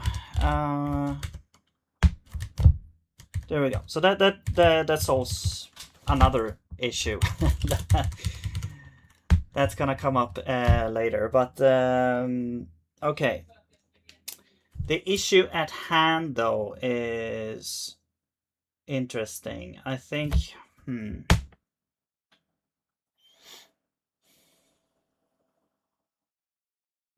Okay, what if the zoom has an ease in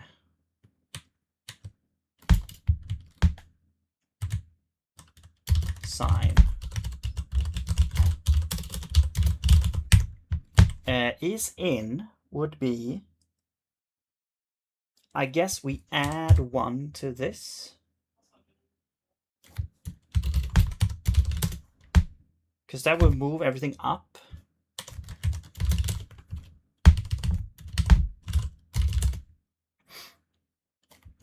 Just double check in decimals here. So add 1. Oh, well, we need to face it as well. So let's add. Wait.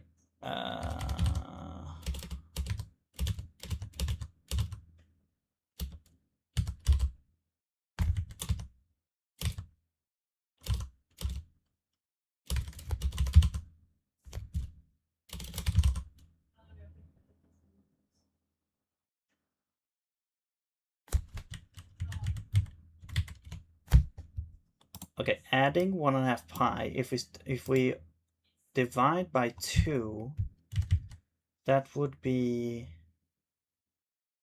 wait, this is times 3/2, right? So it would be like plus,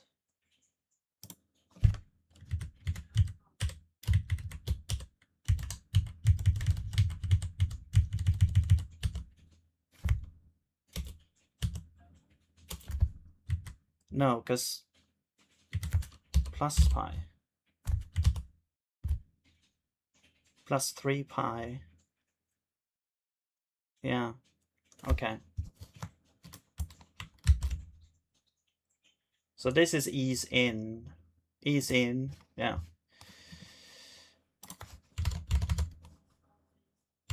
Uh,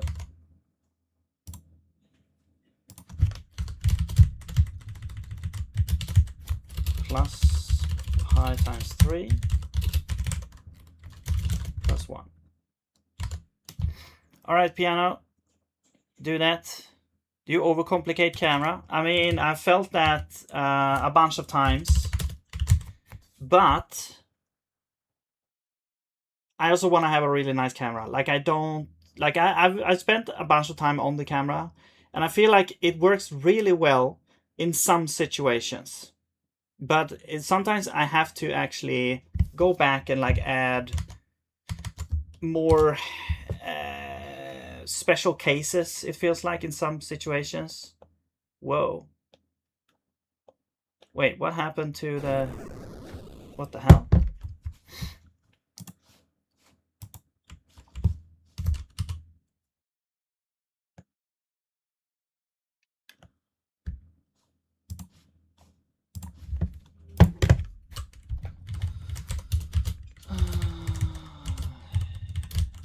Oh yeah, and we don't even use ease in. So, okay.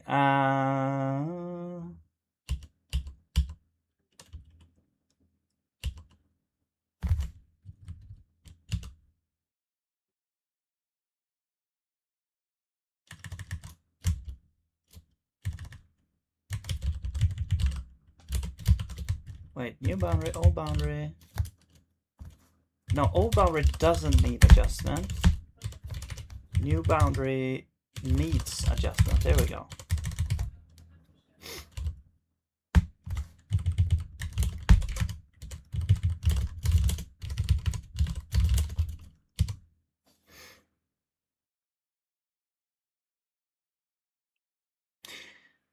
I mean, yeah, I want to be able to zoom out to get like an arena camera style so that you see more like when you're fighting a boss or, you know, in an arena.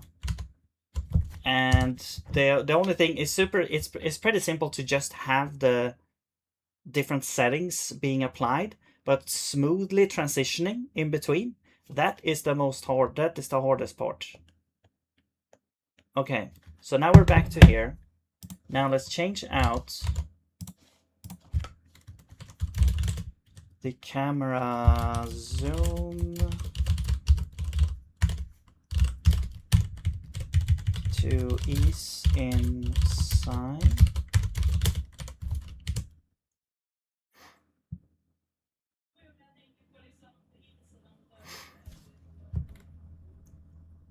Just to see if we could get a somewhat nice transition here, and then I'll call it today.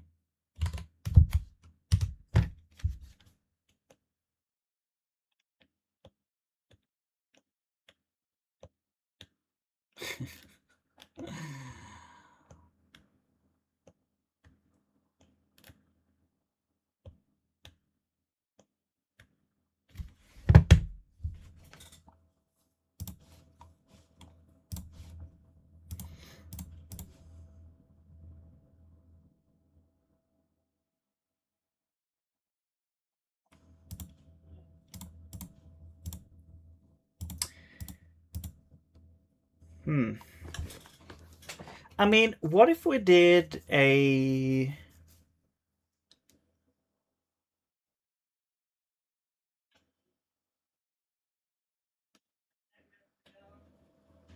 What if we did like a zoom first?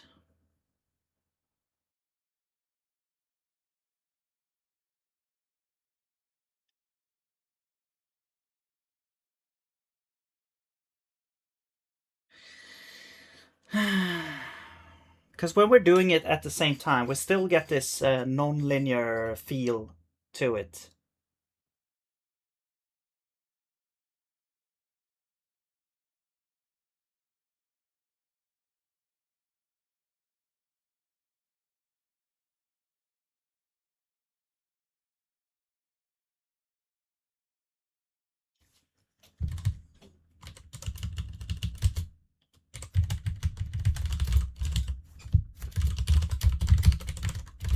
Or what if we mix them like this? One is ease in and the other one is ease out.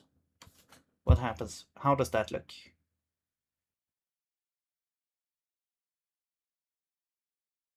I mean, I could also play around with Desmos to add them together to see, because that's kind of sort of how it's gonna look. That you can see, like, okay, I think this is a little bit better. You get this weird acceleration thing, it feels like, when you're going into the room. But I feel like this is pretty good now, actually. Especially when moving out of the screen. I feel like that's way better now. Like moving in feels a little bit weird. It feels like, yeah, the zoom definitely hits its end first, and then the position is still animating. But that's strange. Like, they should probably have the exact same transition, like, period. So they should be like doing like at the same time. I don't know.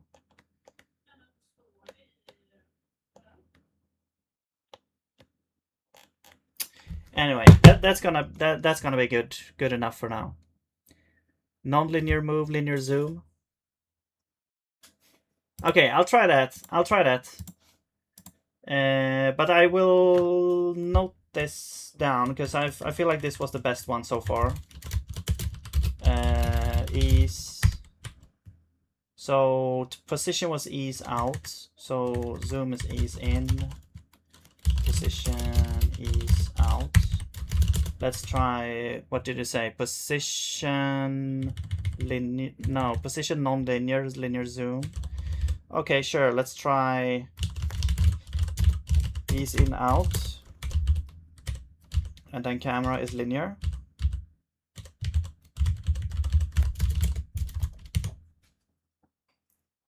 Or I mean zoom is linear.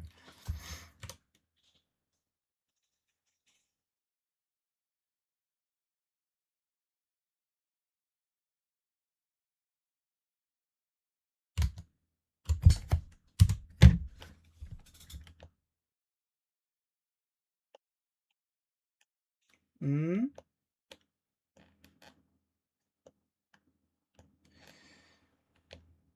Okay, I feel like the entering is a tiny bit better than what we had previously, but it's not that much big of a difference.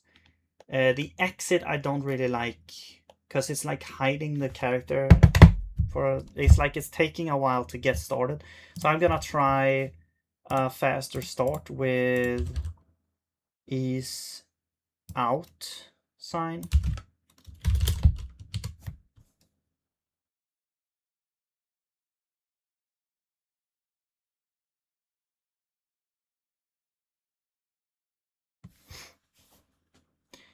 Get a struct about percentage to the end, move and zoom, so check it synchronized. They should be using the same percentage. I'm pretty sure. Like that's only that should be depending on a time variable, but the time that shouldn't change. Let's see, where is that changed?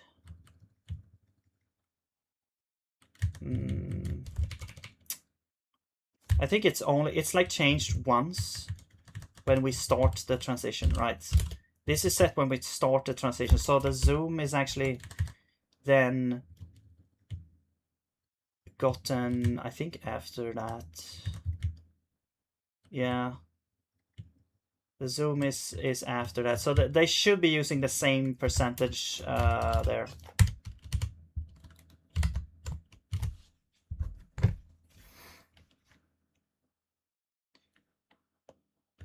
Yeah, I'm not 100% sure. I'm 99% sure, but you never know. Okay, this is a little bit better. I think I still like the other way, actually. Yeah, I think I like the one we found earlier. This one. Ease in for zoom, ease out for position.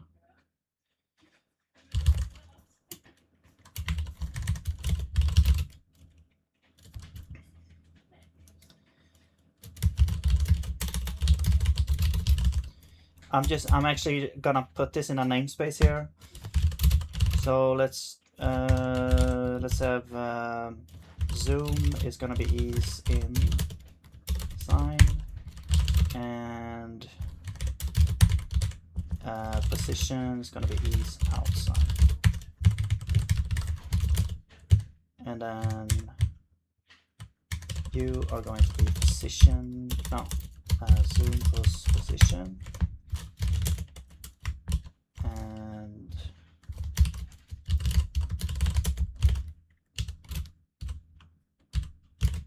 you are going to be zoom. Okay, so now we can change them from here.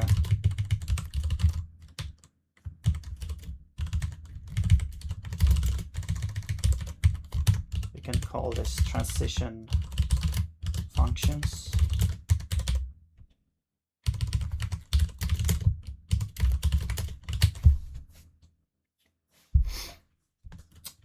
I can log it so we can see.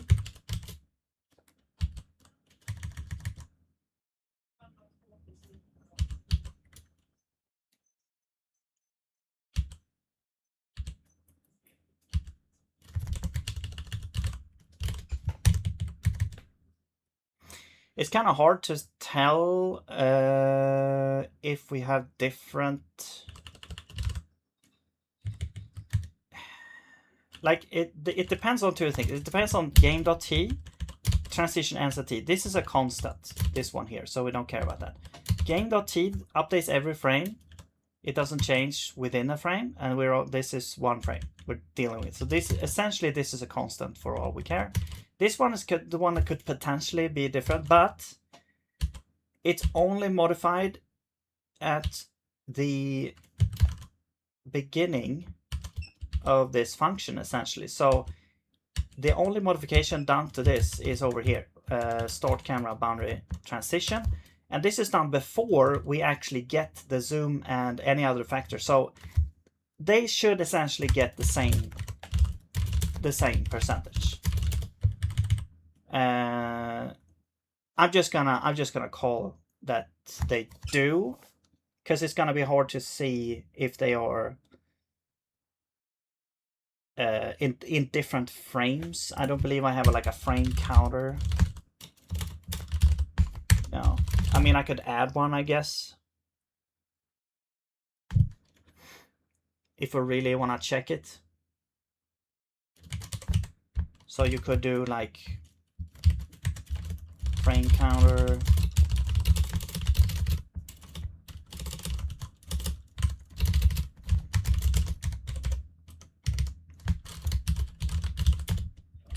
we have an update function. I'm gonna add that after update. There's also fixed update, so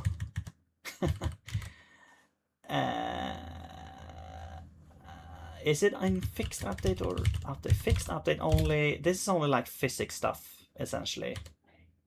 Well, actually it's not. It's a lot of stuff. What is actually done here then? I don't remember.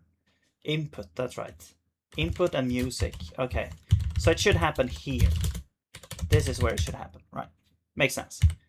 Okay, so now we have a frame counter. Now we can make sure that they are the same frame. So we can, when we get the zoom transition, we can say, okay, frame counter is gonna be this, and then this is from zoom, and it's gonna be equal to percentage. So this one is frame counter, and then it's the percentage, and then this is for position. Okay, so now we should be able to see that in the logs. It's gonna get spammy, so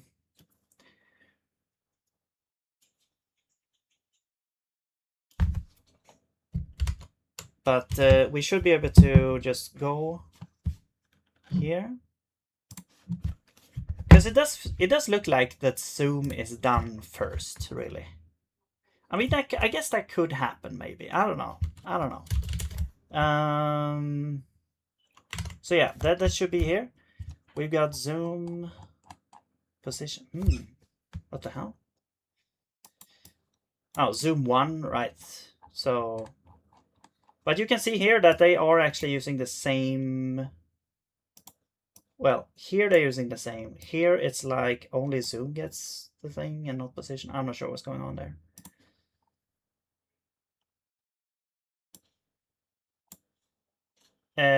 Zoom position. Yeah, they're the same. Sometimes zoom gets.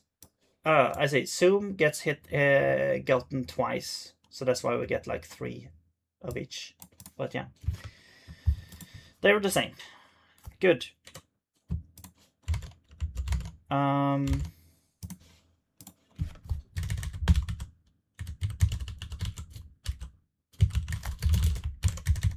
Cool.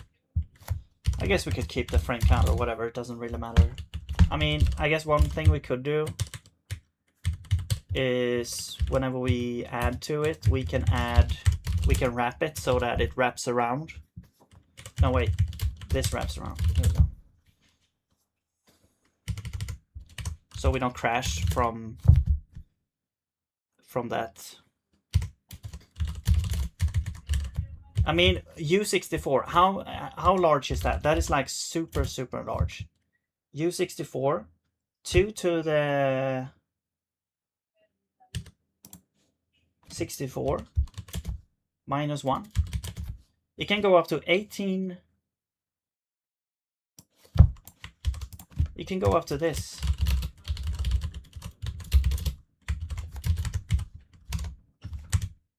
Okay.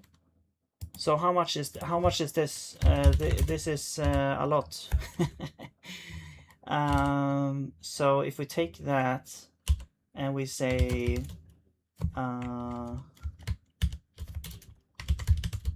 this over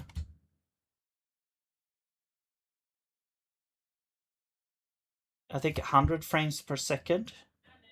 Wait, so this is the number of frames. This is frames. So if you're over 100, that should be how many seconds?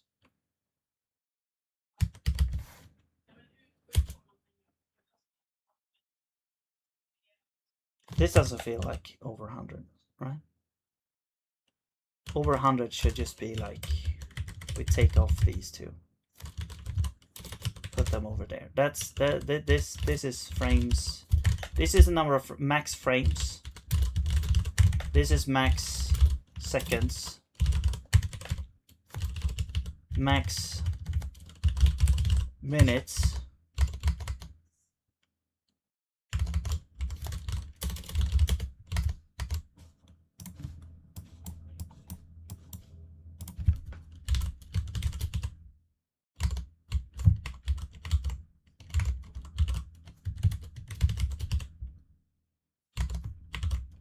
Over 63.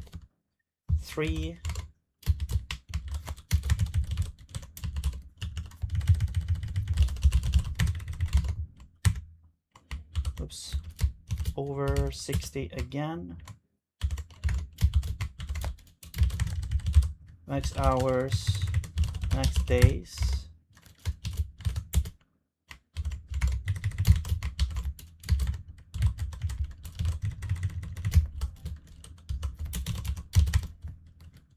Max weeks.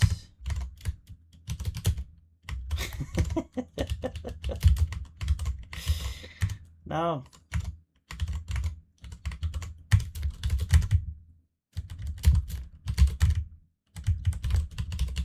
And max years. Okay, I'm pretty sure it's safe to say that we're not gonna reach the maximum frame count with a U64. This is how many years it would take to like if I increase the frame counter once per frame, this is how many years it would take to get a crash from overflow. Unless I'm miscalculating something here. So it's like 5 billion, almost 6 billion years. Okay. Anyway,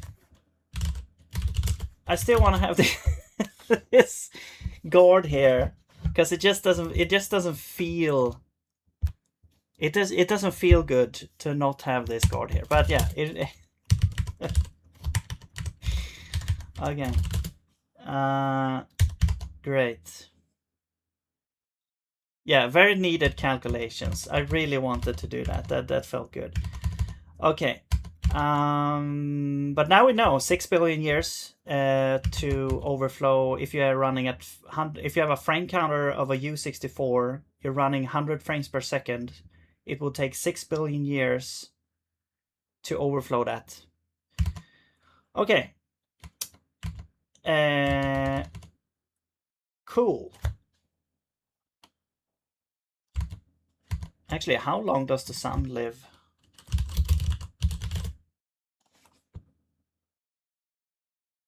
It might actually die within that time. Okay. From 4 to 7 billion. It says. Wait, did I read that right?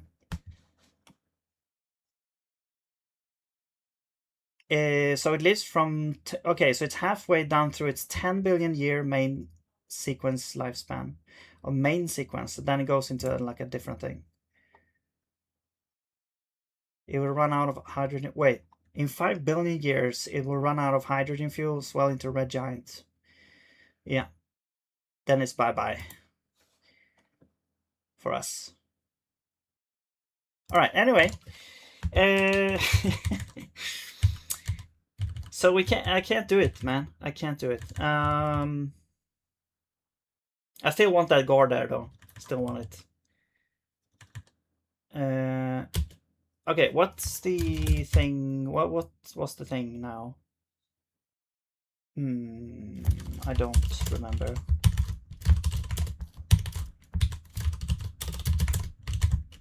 I do not remember what was the thing.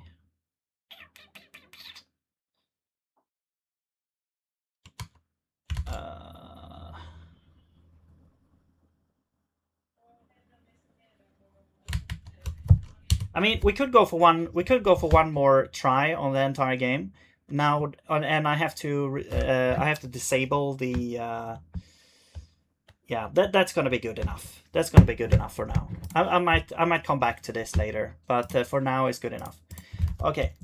I wanna disable like the debug mode on the bosses. So here. Also, the mini boss isn't fully implemented yet, so I have to do that as well at some point. But for now, let's just do that. All right.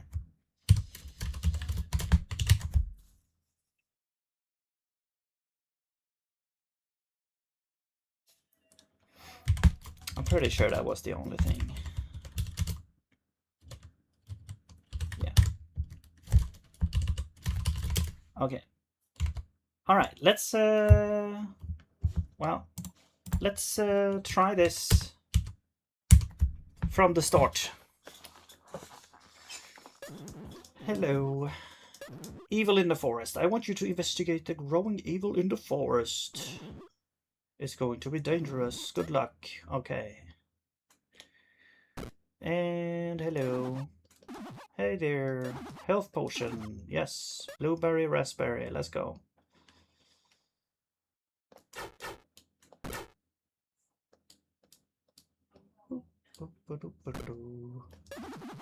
Oh. What the hell is this now? Okay, I need to fix this. The camera boundary does not include the level boundary now. Oh my god, okay.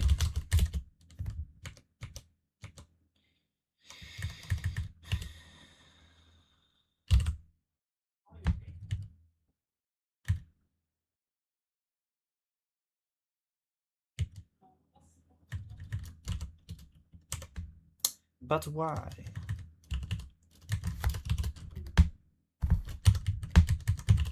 So you will get the default boundary. Oh, because the default boundary needs adjustment.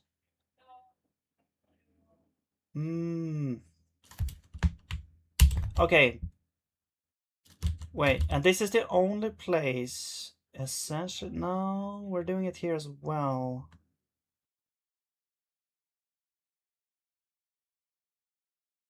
Wait, but this needs adjustment. Okay, I think I know. So this should include the adjustment.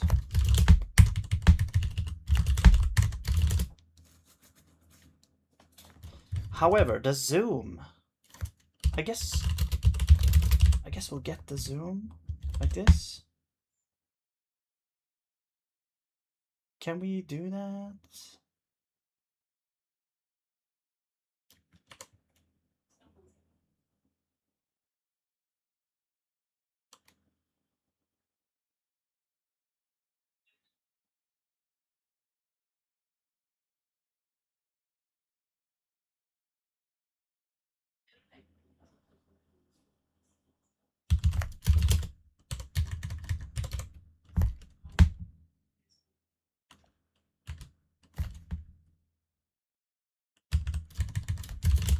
Let's do this and see. I think there's only gonna be an issue if we transition from a boundary to a non-boundary. Maybe not even then, because then it will just keep the previous. Yeah, so that's fine. What's happening here?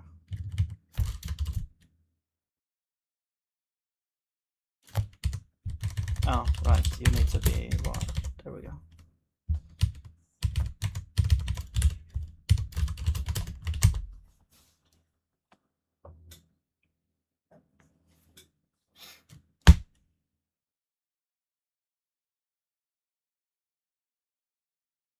Yep. All right. Yeah.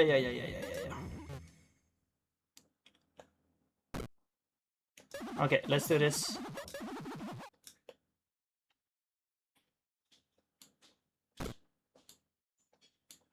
Should probably have him say like, "There's nothing for you now" or something. I don't know, or something with the quest. Also, I want the transitions. Like someone suggested to add like some kind of transition between screens. I'm thinking like maybe like a hard requirement to have like 60 seconds. No, 60 seconds of loading time between each screen. No, 1 second of loading each. 1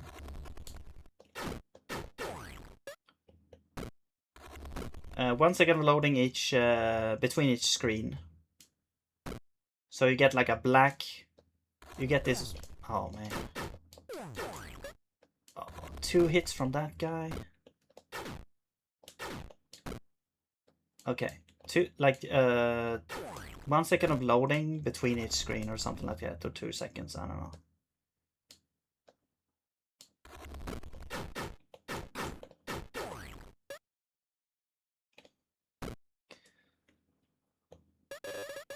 Now this is a kind of an issue, because if you just fall down straight here, you get hurt by this monster, which I discovered last time. So maybe I should move that monster over a little bit. It's kind of hard, or put a platform over it or something. It's kind of hard to tell if you're gonna hit what you're gonna hit when you fall down. All right, we have this thing, but I'm gonna do the same strategy as last time. I'm gonna get as far as I can, save, die, go back to the village, craft some potions, go back. Or we're gonna do this all on 1 health.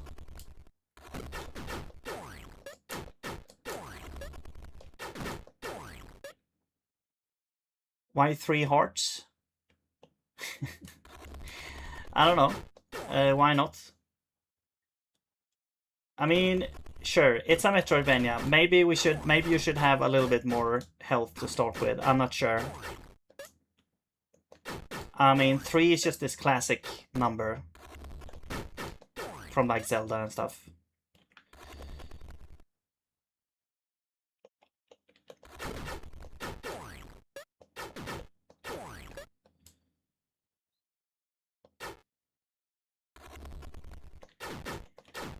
I should add a sound effect and like effects when destroying secret walls, like,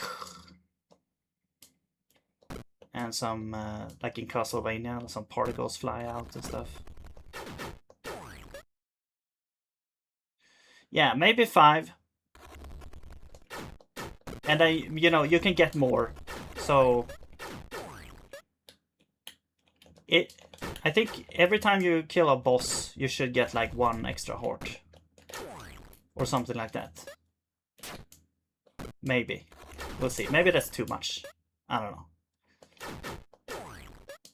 But you're gonna be able to get more.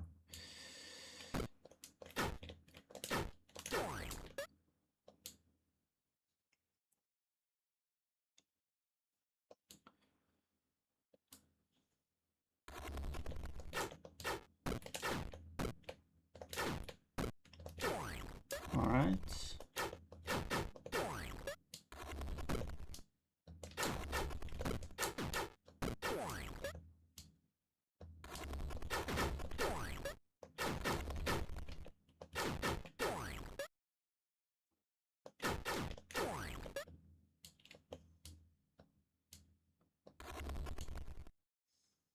Too classic. Yeah, maybe. Yeah, but you have a point. I never really thought about it actually. The starting health, like I just picked 3 because that was so classic. But maybe maybe it's gonna be too hard with only. But compare it to Ghosts and Goblins. In Ghosts and Goblins, you only have 2 hits. Although then again, you do get like health,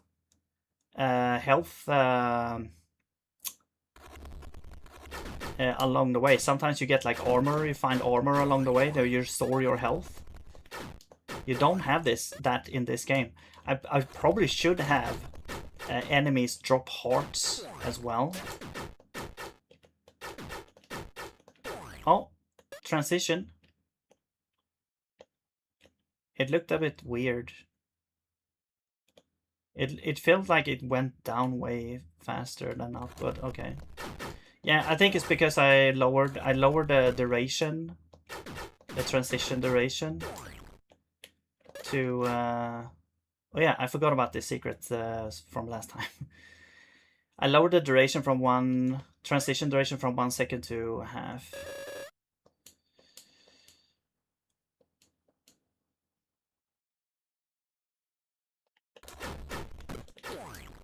Maybe we can do this with 1 health. What do you think?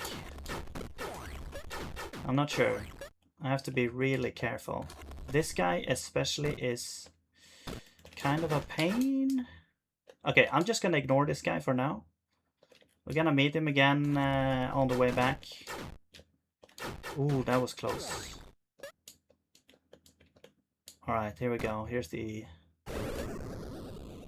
puzzle room.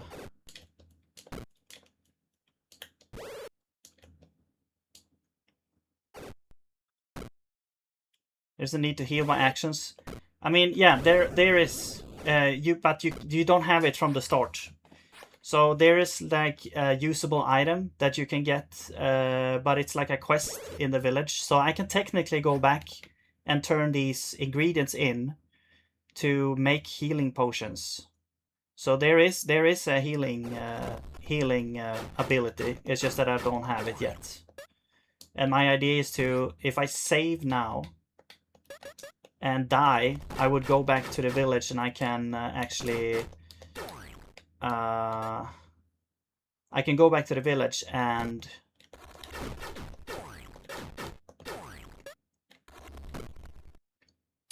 craft those if I die.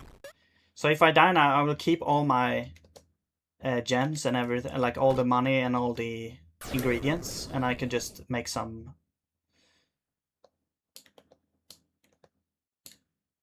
I can make some stuff.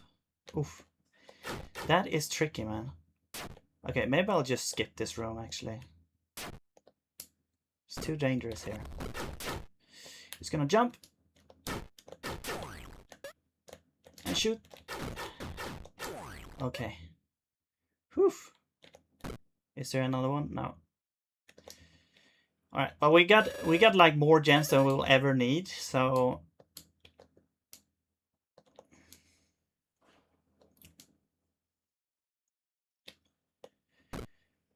Not potions, but like in Hollow Knight, translate mana to HP. I mean, maybe there will be a heal spell. Like right now, it's just I got this health potion. It's really just to have the system in place. Oops. To be able to actually, I have to fix that. Actually, that was bad. It's to have the kind of inventory and usable items system in place. So there might. Oh, okay. Well. Now I can show you here. So we have 3, so we can make 3 potions, which is the maximum you can have. Yeah. Okay, so the first one you get for free basically, but you turn in for ingredients. Next time you have to pay 10 gems for each one. So there we go. Now we have 3. Although I just saw that you can actually click one more time to get rid of your ingredients. It doesn't actually check if you have the maximum amount of, if you have the maximum items. Okay, I have to save. So I'm just gonna try and sprint to the boss here. Hollow Knight's still a hard game, but without healing. Yeah, that's true. But I mean, it's also like, you know, other games do it differently. Like you have Dark Souls, which you have like healing flask that you can restore for. Oh, I just took a hit there. That you can restore in bonfires. And I think Hollow Knight kind of has a similar thing where you sit at a bonfire or a bench that will respawn a bunch of enemies, if I'm not mistaken. Like it was some time since I played the game, but I believe that's how it worked. Like you could kill a bunch of enemies and they would not respawn until you sit at a bench, and then they would actually respawn. But if you sat at a bench, you would also restore your HP, I'm pretty sure. It's too greedy to ask for potion heals in metroidvania.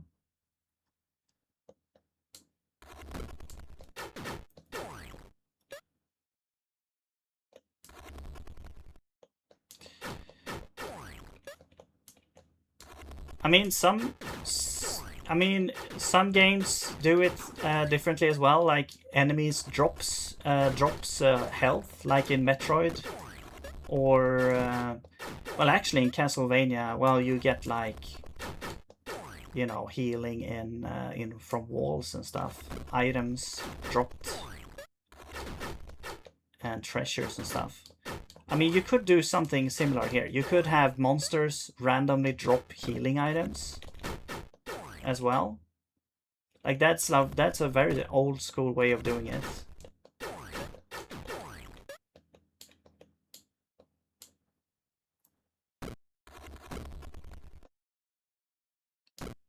Oof, that was close.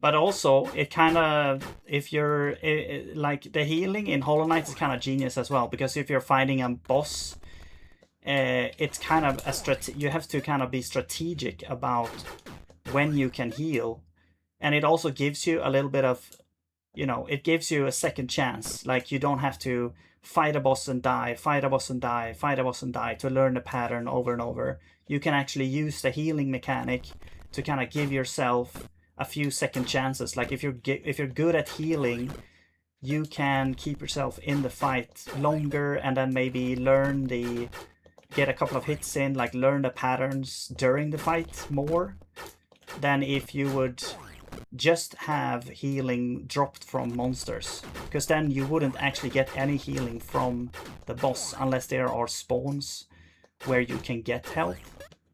That's also a way to do it, like if every boss had some way for you to heal in the fight itself to get you a little bit of second chance. Respawn, yes, but if you have mana, you can heal and you can get mana from beating enemies. Yeah, but that would just be exactly like Hollow Knight. I'm not sure if I want to have exactly like Hollow Knight in everything, you know?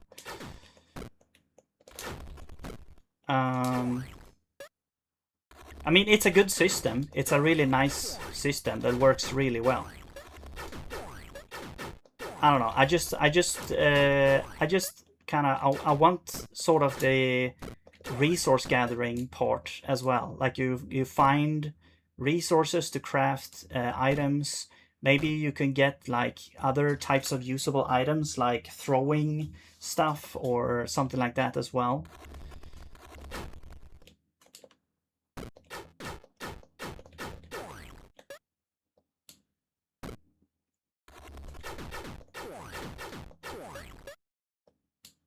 We'll see.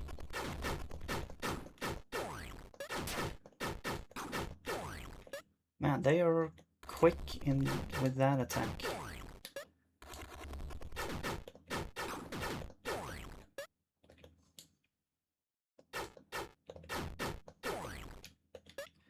Yeah, so it's over here.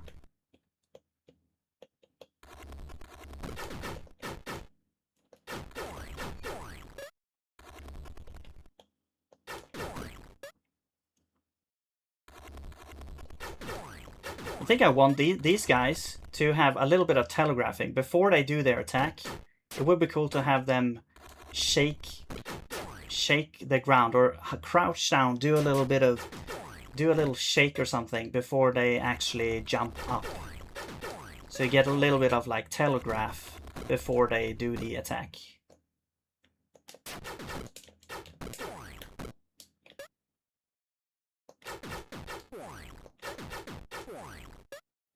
Okay, so here's the boss.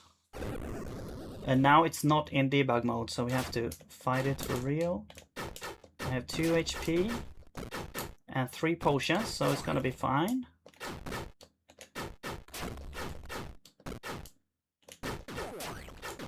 I really need to get some graphics for this guy. It's gonna be way cooler.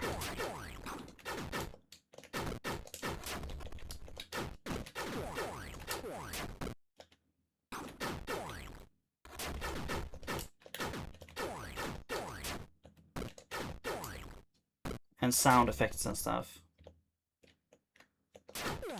Ouch.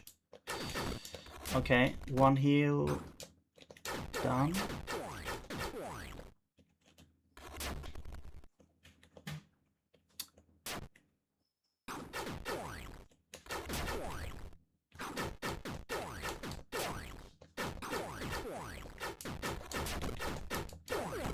Oh man, I took the hit.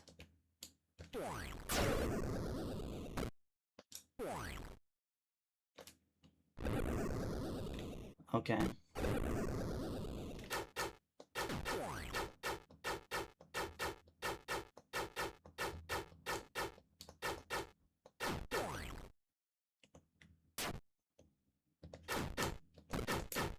Crafted to get bonuses, not base expectations. I mean,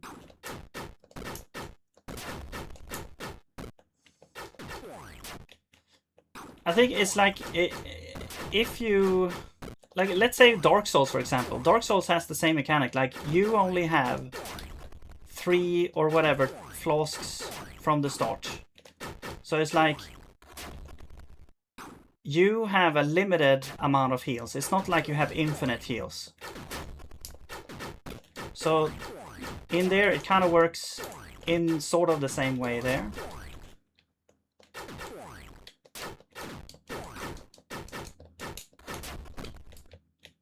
Okay, come on.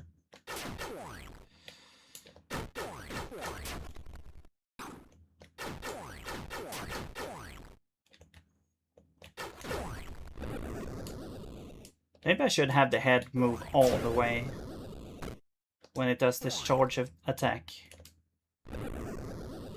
I think they are either like orbs that or like heads. Heads that will attack you, kind of like a Hydra, except or like a 3-headed dragon, or like a 3-headed mutant thing somehow. I'm not sure. Or it's like a tree monster, like a root.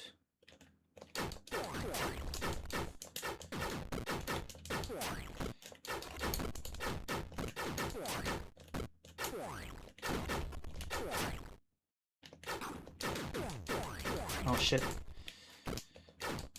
Okay, I only have... Oh shit, I only have one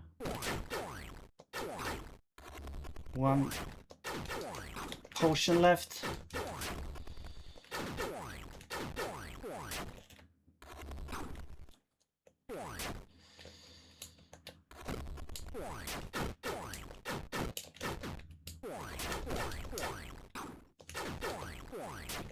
Okay, I have to wait for this to... Oh shit, I took another hit. Okay, but it's almost dead now.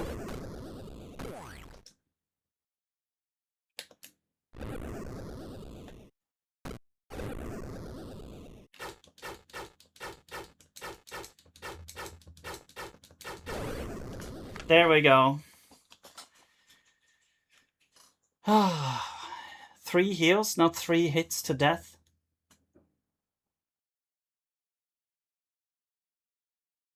Yeah, so the each potion will heal you basically to full.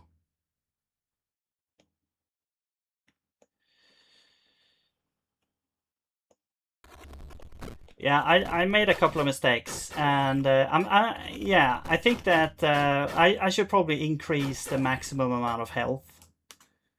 This is the first boss, but also it's like I like it, that it's, you know, I personally I like difficulty. I mean, I might have introduced like I probably should include difficulties in the game so that you can you know, choose which difficulty you want to have.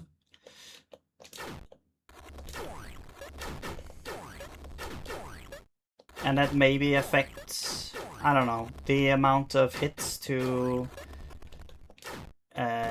kill a boss, maybe. I don't know, the amount of health you start with, maybe. I don't know. I don't really know what the difficulty would be changing though.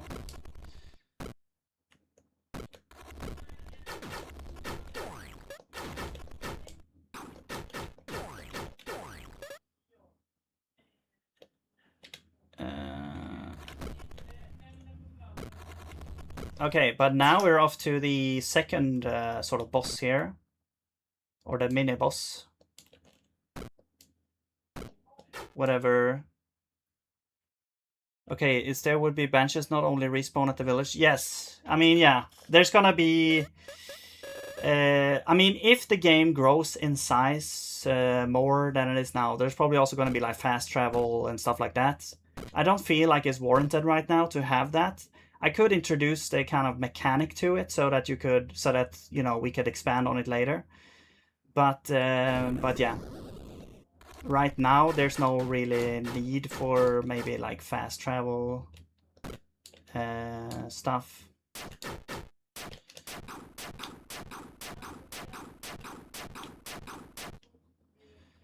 All right.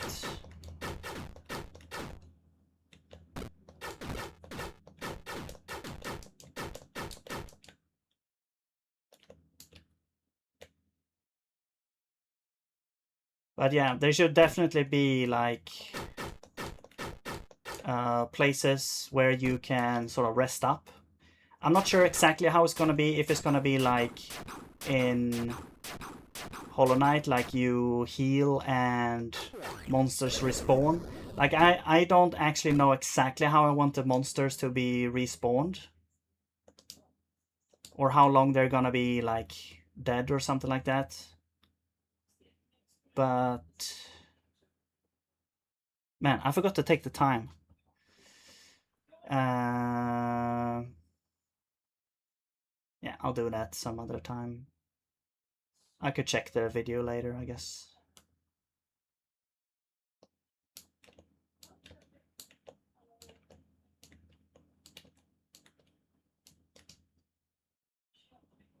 Cool, cool, cool.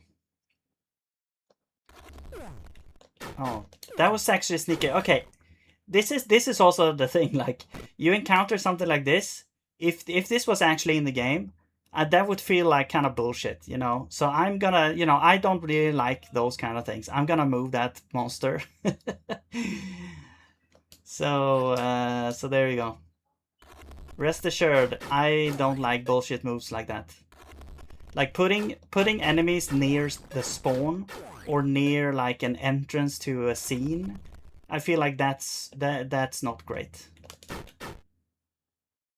Like details like that, just playing the game and then, you know, if something doesn't feel right, I'm gonna change it.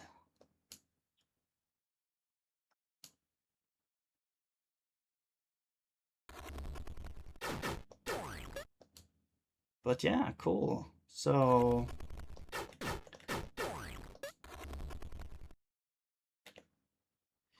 locked.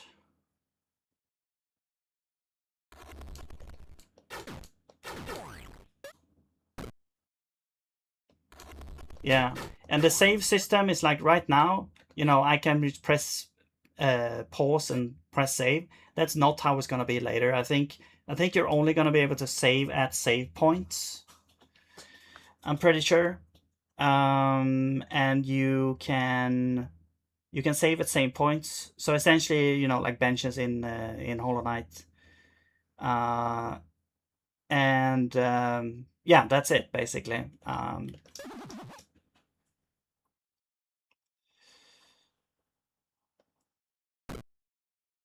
Oh yeah, and that would also solve, like if you had a bench here, let's say, that would solve the issue of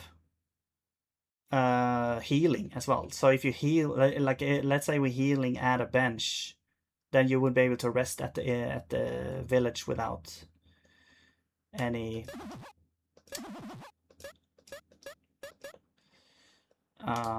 issues. Okay, cool. So now I can heal. Welcome back. Thanks. And here we go. Quest completed. We got another heart. And we got the key to the wizard's hut in the forest. Now, can I cheat this out? I can actually. Okay, so we don't actually check for requirements on that one. That's interesting. I'm gonna to fix that. Because you can craft those health potions without having the ingredients right now. I mean, maybe there would be an option to spend more gems in order to cover for the ingredients missing or something. I don't know. Okay, and now we can get here and we can open this to get the double jump. Yes, thank you. Woohoo, double jump. Okay, so then now we have basically done everything we can in this game. The only thing we haven't done is, I guess, gone to the right, but there's really nothing there, and also gone in all the houses, but there's nothing in the houses. So this is basically everything in the game. I believe I did all the secrets, yeah, as well. Okay, cool.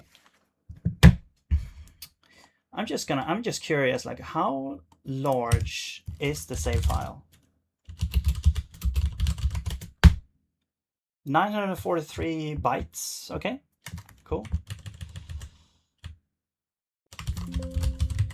And then you can look at it, and it has a bunch of information, like what quests are done, dialogue options, quest items, like inventory. It's pretty good for 943 bytes. Pretty lean. And then as you go, this would also like increase for whatever devices you change states on and stuff like that. Chests, open chests. Okay, but that's gonna be it for this time. I think we'll tackle some of the... We'll do some polish maybe next time or something. I don't really know, actually. We'll see.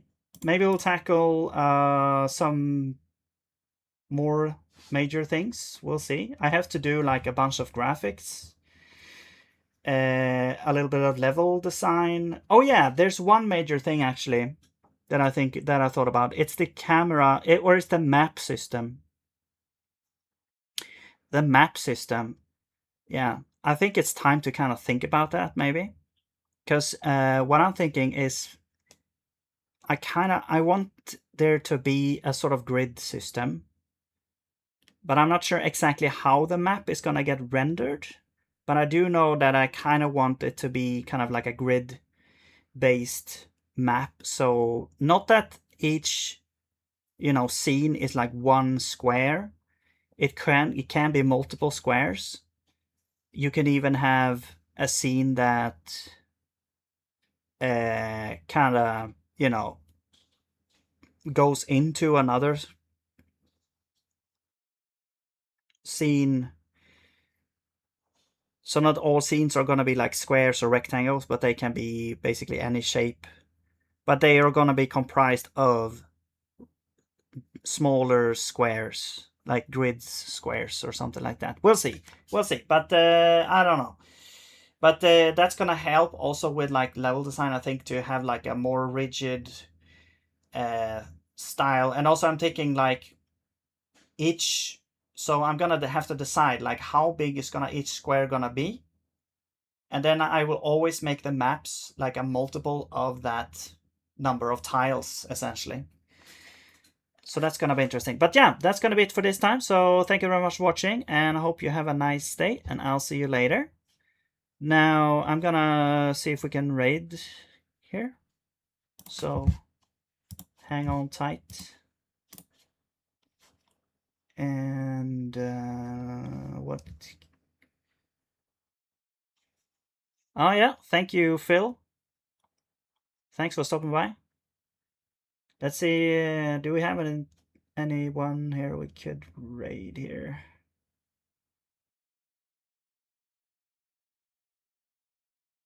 Here's Sig, but I was in German, I think.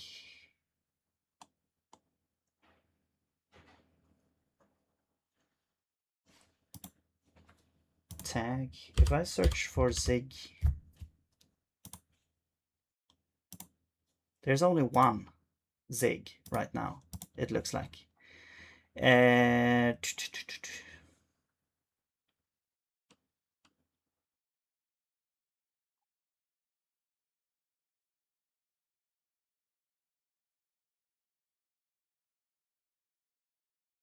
Okay, here we go.